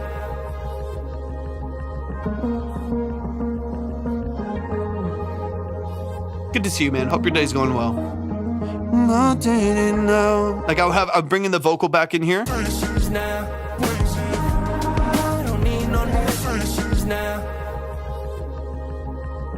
I don't need no faces now, no. You know what I mean? I don't need no faces now, no. Like bring an attack of that vocal so it doesn't just kind of dive into the next little section, like some automated formant shifts and pitch.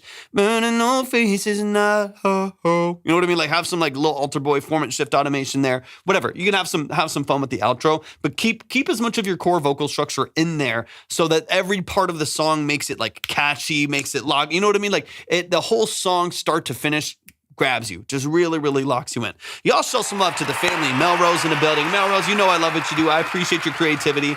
I appreciate your creativity so much, man. It's going all right. My life is a shit show. I feel that, man. I feel that, Teb. It's been crazy over here for years. It's always a little bit chaotic. There's parts of it that I love, and there's parts of it that are just like freaking wild. But man, y'all show some love to Melrose. I hope it gets better though, man. Truly hope it gets better. Y'all show some love to the family. Melrose in the building. Amazing job. But let's get into it, man. This is going to be our last consultation, and then we're going to do one free at the very end here. But I got to get out of here pretty quick. Is K9 in the building? Lucas, thank you for the follow. Do you know a good and free beginner app to make songs? Depends on if you have a laptop. Just use GarageBand. GarageBand has a lot of flexibility for it being a free DAW. So let's get into it. We got K9 Samurai in the building. This is Lesbian Love Letters. Trying to think of content strategies for release. Let's go. If you have a PC, I mean, there's always BandLab and stuff like that. There's a lot of free stuff. Just look up free DAWs. There's a whole bunch of them out there. You can get free versions of a lot of DAWs as well. I think Ableton has a free version. I think Raisin has a free version. There's a bunch. Like get Ableton for free. You can get up to like 16 tracks and 16 MIDI tracks for free. And if you're doing more than that, then you can always upgrade and pay more. But getting started on there, depending on if you're producing for yourself, that's different. Obviously, if you're producing for yourself, or if you're just like leasing beats and like bringing stuff in, Reaper is great for free. That's super modular. Reaper is great for stuff like that. But Ableton is a great starting point as well. You can get into that world of Ableton, which is a really, really powerful DAW. And if you're just bringing in Reaper's only like $60, exactly. And if you're only bringing in like 2 tracks, or you're not necessarily the producer, Cracked FL Facts. And if you're not the producer, but you're just like bringing in 2 tracks and like, you know, trap beats and stuff like that, then you can easily bring in stuff on there and you still have 16 layers of vocals or 14 layers of vocals on there. So anyways, K9, let's get it. K9, give me some details. I know, thinking of content strategy. Talk to me about the production. Talk to me about mix. Talk to me about kind of the role that you play in your music. And we're going to close it up here in a sec. I wanna break your heart. I wanna make you mine. Why can't we just restart? I know I'm on your mind. I wanna break your heart. I wanna make you mine. Why Good can't we voice. just restart? I know I'm on your mind. What's it gonna take? Oh, when will you leave? No, you'd rather Okay, cool. stay. Nice. Rather be with me. Call it a mistake. You can't help but want me. Hide your thoughts away. She won't ever tell me she's what you want. I got what you need. Should I just be blind? Okay, sick. I love that. That's cool. Just be me. Oh, it's just no fun. Is this already in distribution? I know she's not the one. Call it quits, it's done. Yeah, good lead. Fantastic. That's cool. Super clean. Or do you wanna stay? Should I just behave? Yeah, super clean. Really polished. I think Very about commercial you sound. all day. I hope you feel the same way. Nice, dude. K9, that's great. I'm sick of waiting. Pick a lane. Swear I'm not hating. Say the word, I'll keep quiet. I'll never learn. I wanna break your heart. She's what you want. I wanna make you mine. I got what you need. Why can't we just restart? Should I just be blind? I know I'm on your mind. It should just be me. I wanna break your heart. It's just no fun. I wanna make you mine until she's gone. Why can't we just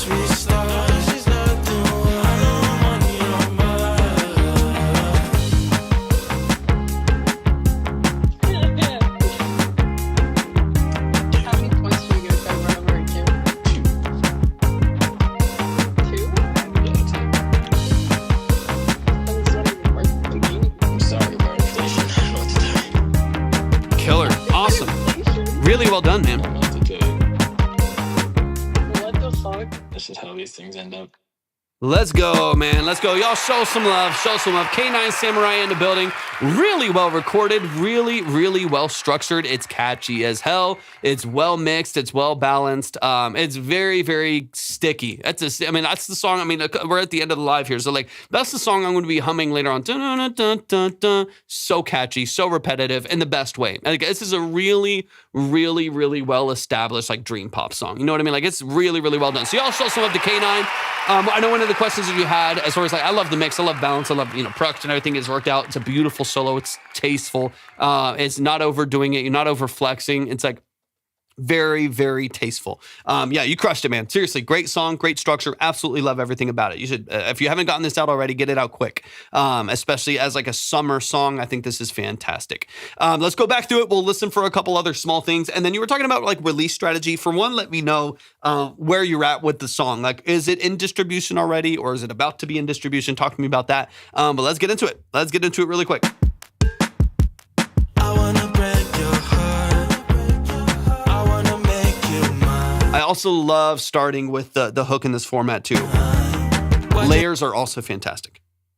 Yeah, promo will need to be good on this. So strategies for that, of course, we can talk. I'm not like a professional promoter. I'm not like the content guru or anything like that. Of course, we'll talk about it, and hopefully we can get your wheel spinning a little bit with stuff like that. But yeah, talk to me about kind of where you're at as far as release and stuff like that. But I want to dig into that just We briefly. just restart.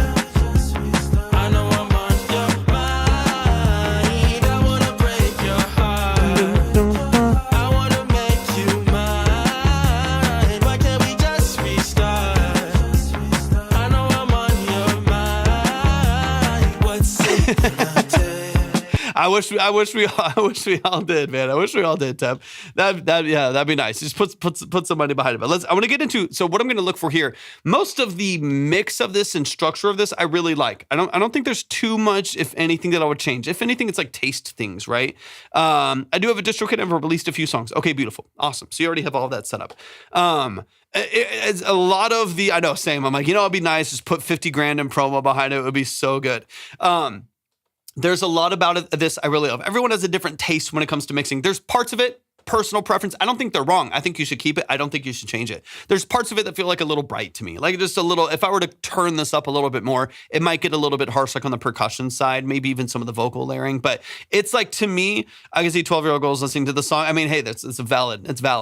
But like for me, every once in a while, like the overall mix feels a little bit bright to me, but that's not a negative thing necessarily. People go for that, right? And other engineers go for that. So I wouldn't even necessarily change it. That's my taste. I think a warmer, like more saturated mix and master, but that's just my preference. I don't necessarily think that would be worthwhile you changing unless you agree and they're like, yeah, I can kind of feel that. Let me lean into the master a little bit more. But otherwise, I wouldn't really necessarily touch it. I would just, for me, if I were to turn this up louder, if I were like in the car with this, like it might get a little bit fatiguing to listen to because it's so, like these early drums are really transient. So here, those like bit crushed, like SK1, those little pockets right there, little sharp, but again, not a negative thing. Like that might be exactly what you're going for. So I don't necessarily feel like I would change it.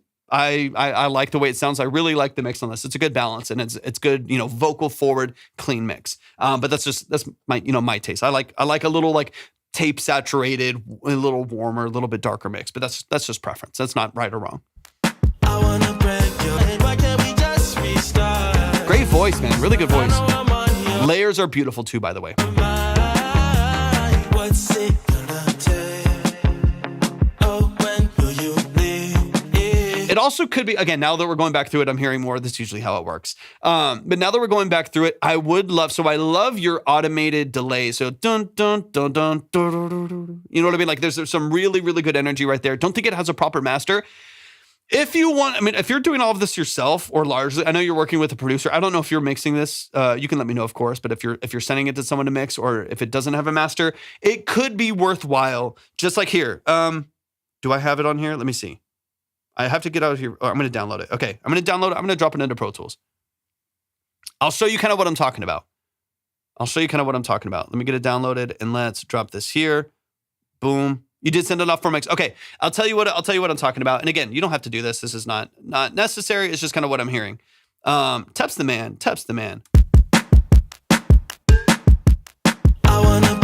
Okay, I just dropped it into Pro Tools, and I'm gonna A and B a couple things here really quick. That's love, Tep. That's love. Tep's the man. And if you need a reference, Tep has like 600 million streams, so that might be worthwhile. Okay, but let's go here. I'm gonna add a tape saturation. Just to kind of give you a little bit. Yeah, this is fun. I mean, I wouldn't say no. If you don't like it, don't use it. You know what I mean? Like that's what's great about free. If they do it and you're like, I'm fine, then you just move on. I'll show you kind of what I'm talking about here. So I'm just gonna put a tape saturator on there and maybe make some adjustments to the EQ. Let's do this real quick.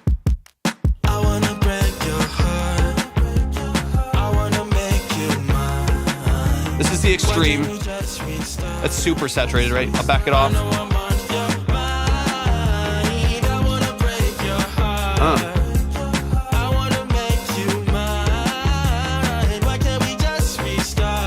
Already, that's warm. What's it gonna take? Oh, when will you leave? No, you'd rather stay. Rather be with me. Call it a mistake. You can't help but want me. Hide your thoughts away. She won't ever tell me she is what you want. I got what you need. All right, let's bypass. Just be blind. Easy, just be me. Oh, it's just This is subtle. This is gonna be super, super subtle, but this is kind of what I added a tape added a tape plugin, and I'm pushing the preamp a little bit, so we're oversaturating the preamp and the tape and creating a little bit of harmonics there. So it's a little bit, yeah. I feel that. I could agree with that a little bit. I'll A and B this a little bit. In fact, I'll exaggerate the EQ just a little bit more, just so you can kind of. I'll make it a little bit more.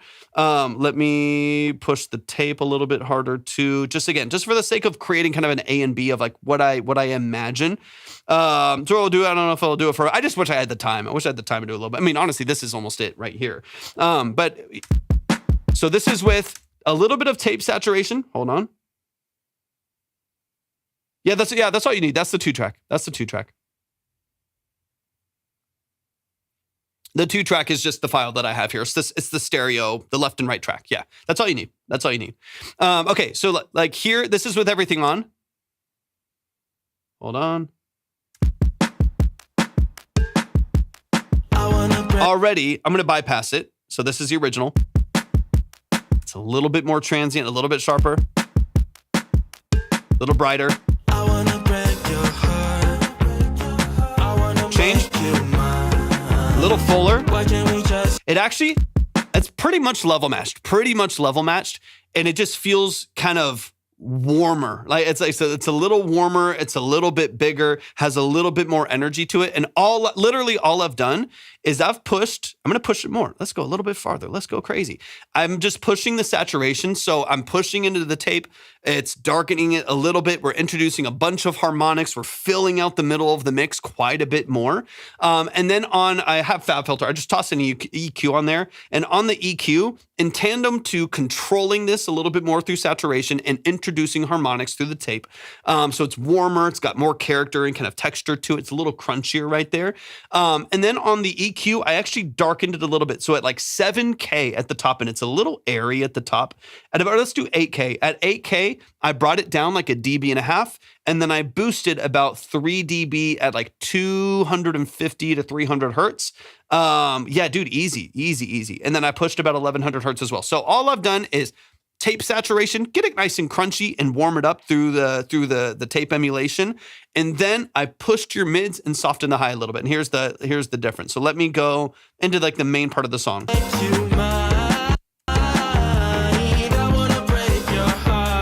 Original.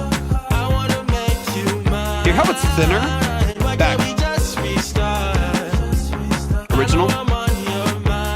it's so subtle. It's so subtle. The original is just saying it brighter and kind of sharper coming in. And then when you add just those two plugins, they're barely doing anything. They're fairly subtle changes, but it's just easier. It's like softer to listen to.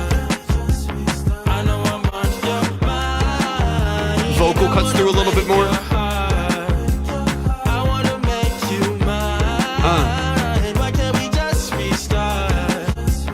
Original.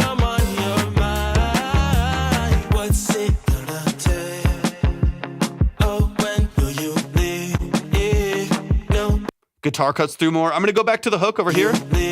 And I'll A and B it without saying anything so it's not distracting. Just listen for the difference. You'll hear a difference if I'll shut up for a second.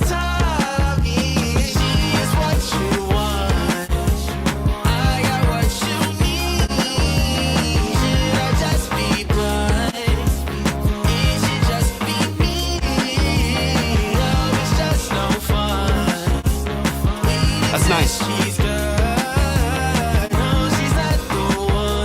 Bigger, it's warmer, a little bit more energy behind like those mids right there. The guitars cut through just a little bit more. Yeah, it's interesting because I've inflated the mids a little bit more, although we've saturated more and technically filled in with more harmonics, I'm actually hearing the body of the guitar more. I'm hearing more weight behind the vocal. The drums actually have a little bit more punch behind them too. It's subtle, but it really just, it kind of takes the mix. And again, we're within a dB of level mesh. This is very close to level mesh. There's just more harmonics. There's kind of natural tape compression. But it's largely the same, but it feels louder. It feels like it's 3 dB louder. It feels like there's a lot more energy behind it. Anyways, that's subtle. That to me is like one of the only things that if you felt like getting a master on it, dude, of course, Tep's got you. Tep will get you right as well, especially for free, dude. That's crazy. That's super generous. Okay, so now as far as like marketing this, let me get towards the end of the song here because the song I love. The song I think is absolutely killer.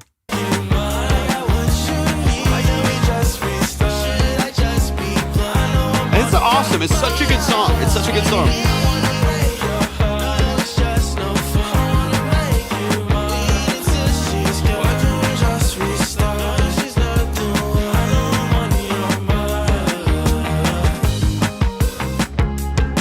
Yeah, beautiful production.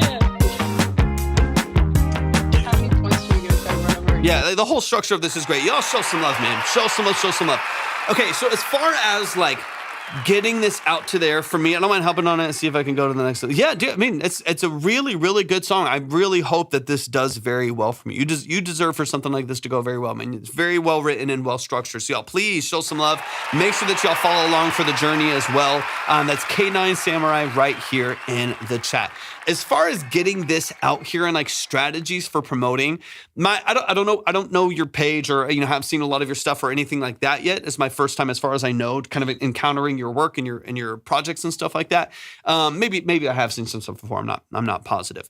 But my recommendation is you have to find what you can do at scale, because what doesn't work is very little stuff put out there over a long period of time. So what doesn't work is a 4K music video that you post vertically, or horizontally on TikTok, and that's all you have the energy to do for the next like 3 months, or it's all you can afford to do for the next 3 months, right? And then you just post a couple snippets from that, and it doesn't really do anything, and you do a couple small things, and then you ghost, right? What people need to see is ideally both quality of information and subject matter, as well as consistency. And that's different for everyone. What usually doesn't work very well is just BS. Sometimes it does. Just random stuff that's like disconnected and doesn't even feel like you and doesn't feel, very cohesive, and blasting that 5 times a day. Sometimes I've seen it work, so I'm not gonna have a hard stop on that. But like sometimes that works for people. I've seen it work, but most of the time it doesn't. So what I would do when it comes to promoting something like this, I got a question on my song. I got you, Charlie. We'll be live. We're closed right now, obviously, hence the letters, but we will be live again tomorrow. So definitely tap in. Make sure that you're following. I'll be live probably early afternoon Central Time tomorrow. So just make sure y'all are following. Tap in. We'll open up the line for some new music. But find what you can do at scale and then try to improve the quality of it, right? So whether you're like, okay, all I can do is like photos. That's just all I have energy. And again, I don't know your job. I don't know your situation. So be like, all I can manage is pictures and my music behind it. But once the song is released, I release the song, so everything that I post leads people to that song. They can stream it immediately on Spotify when they find it. All I can do is pictures. Then find a way of doing pictures that you can execute at mass. You can execute at scale, where you go to a blank wall, you get someone with a decent iPhone or a Samsung or whatever, and you have them take just like 100 pictures of you looking in different directions on that wall. And that is what you post every day for a long time with different prompts over the top of it to lead people to your song, whatever it may be, right? And you have a couple different pictures, right?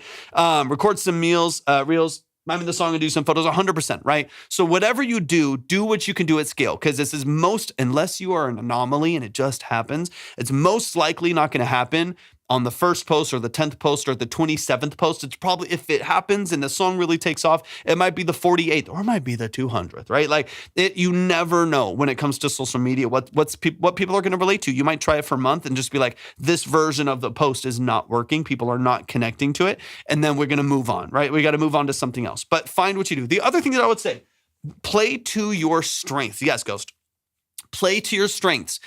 Like whatever your job is, whatever your environment is, with the city that you're in, play to the things that are around you. This is one of the ways that you are going to find the strengths in your version of marketing in order to put yourself out there, right? There's a lot of examples out there, right? And some of them I don't even like their music, but there's a lot of examples. Citizen the Artist is a great example of this. Citizen the Artist is a phenomenal videographer and editor. He's amazing. He works with a cool team of people. He does that and did that professionally and is an amazing with like high quality video stuff. So he started doing that with his music. He's like, okay, I'm not just going to promote my music, but what I'm going to do is I'm going to do Snapchat transition. So the video is going to start as like a Snapchat, like what in the world's going on over here, or people fighting or something like that. And then he would like transition, do some crazy transition into a really high quality edit because he's an amazing videographer. So he used his job and used his strengths to do his content, right? Connor Price is another example, whether you love or hate their music, right? And some of these are kind of anomalies and some of them take off. Some of them don't, right? This takes some time and it takes some intention.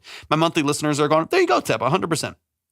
Right. But Connor is another example. Connor he's an actor, right? He's been acting since he was a kid. So what does he do in his content? He acts. He does skits. Almost every single thing that he does is skits because that's what he's good at. That's what he's creative with. That's what's easy for him to come up with, right? So I know someone else who works in an office. They're an accountant. They work in an office and they're a DJ. So they put together a huge playlist. They're a DJ. They do a bunch of cool stuff. So what do they do in their content? They post them in their cubicle. They create videos. Connor's Canadian, 100%. He creates videos in his cubicle and of him just like listening to his crazy mixes and has like a POV. You're a raver stuck in a cubicle or whatever. Gets hundreds of thousands of views, tens of thousands, hundreds of thousands of views for what he does. Just because he used what he was doing, right? His job's not exciting. And he quite literally looked for that within his content. He's like, my job's not exciting. And that's the very thing that I'm going to use in my content. It's not exciting. And I want there to be a contrast in that, right? So think about your job. If you, no matter what you do, if you work construction, you work in fast food, you do random, random stuff. Doesn't matter what you do. You drive Ubers, you do anything, right? Whatever it is that you do, find a way to integrate your normal life and your normal environment and situations into a carrier for your music. If you do that, your content's never ending. Your content is never ending. You know what I mean? My advice is post a lot of low quality content and then spend $400 a month on TikTok promo on the best video. I mean, yeah, there's so many ways to do it, man. There's so many ways to do it. Sometimes that work. If you feel like you're going to get, if you feel like you're actually legitimately going to get a return on that $400, sure. $400 is 100,000 streams though. So if you don't think that $400 a month on whatever piece of content is doing the best is going to translate to 100,000, 150,000 streams, then there's kind of no point, right? Like it's that would be, maybe you get a couple of people, $400 is going to be a lot for, exactly. So you have a more established base and a more established catalog. So for you, I think that makes more sense. Where people can go down and do like a bunch of random stuff, right? They can go and find like, here's 500 other songs we can go stream, right? And I think for someone who maybe doesn't have that catalog, I think it would be better. To really invest some time into what's working for them first. But man, you also still up to K9. But K9, use your environment. It doesn't mean you post home. Zach, thank you for the follow. It doesn't mean you're like posting your home life and stuff like that all the time. But I do think it's like what makes the most sense for people and what's going to be the easiest for you to do at scale, right? Because if your struggle is you feel like you're having to like get outside of yourself to create extra content, that can be really challenging to do at first. So use what's in front of you and use it at scale. And more often than not, that's going to allow you to do the most content consistently. Because honestly, if you want this to take off, you got to post every day. It's like a non-negotiable. You got to post every day, something. Got to post something. So you got to batch record. You got to do what you got to do to make sure that you're really locked in when it comes to what you're doing, right? But y'all show some love. Okay, I'm gonna get out here in a second. What's up, Miso? If you release this and it doesn't take off, or at least another, yeah, you just keep moving. Just keep moving. Keep posting content. Keep releasing it. I tell people all the time. I've had a couple songs. I'm no one as far as the artist. Do the beat. I don't know what you're talking about. I'm not doing a beat. But regardless, I don't know what you're talking about. When it comes to like getting placements and stuff like that, getting like big playlists, I've been added to a couple. No, I'm not freestyle. For one, we're closed. Two, I don't freestyle. I don't know what you're talking about. When it comes to like getting placements and getting playlists and stuff like that, I've been added to I think 3 like major editorial playlists. So like 400,000, 450,000 follower playlists, like major playlists. That's just not what I do. Miso, that's just like going to Wendy's and asking for a McDonald's burger. It's not what we go to someone who freestyles and tell them to freestyle, not someone who doesn't freestyle and tell them to freestyle. Thank you for the Go Populars. I appreciate it. You're ordering the wrong thing in the live. But when it comes to that stuff, when I was added to those playlists, it happened years after the song was released. Okay. So like I had a song that I put out like 2.5 years before, or 2 years before I got this ad. And I randomly just kept posting it. And I was like, you know what? The song had like 10,000 streams or 8,000 streams or something like that. Or maybe it was closer to like 6,000 or 7,000 streams at the time. Nothing crazy at all, obviously. And the song had come out like 2 years ago, and I was randomly like cleaning out some storage units, and my wife was working with me. And I was like, hey, just record me lip syncing this thing. I'm just going to post a piece of content. Decided to post the song 2 years after I released it, after I'd already promoted it and already did everything, and it hadn't really done anything. And that night, after randomly posting the song after 2 years, it was added to a playlist, an editorial Spotify playlist that had 450,000 followers, had 20,000 streams, 20 to 25,000 more streams within a couple days. Like it just, boom, all of a sudden it was doing something. And that was years later, you know what I mean? And same with another song. It was the same story. It was like a year and a half later, I was like, you know what? I'm gonna just like lip sync something BS. You know what I mean?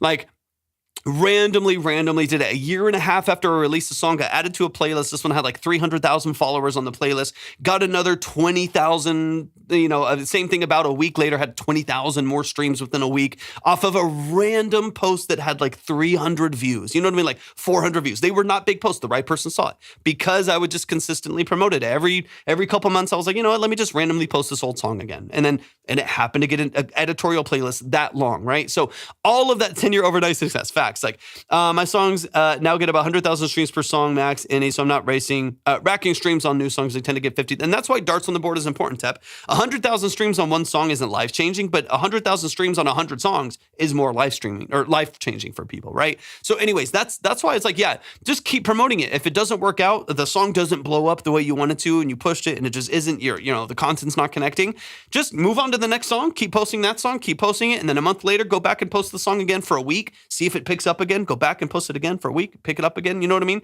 Just keep going back and regurgitating old content, regurgitating old songs, and see what happens. But man, y'all show some love. Okay, I got to get out of here in a second.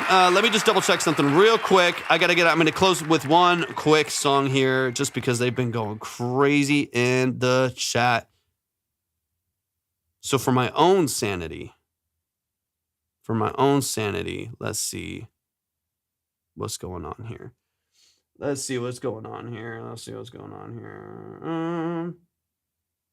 Ghost, did you submit your song? Yeah, Tep's the man. Thank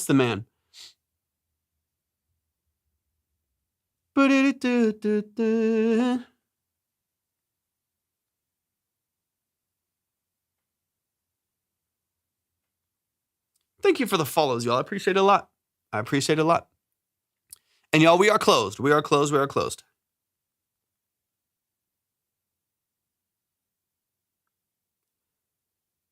Boom.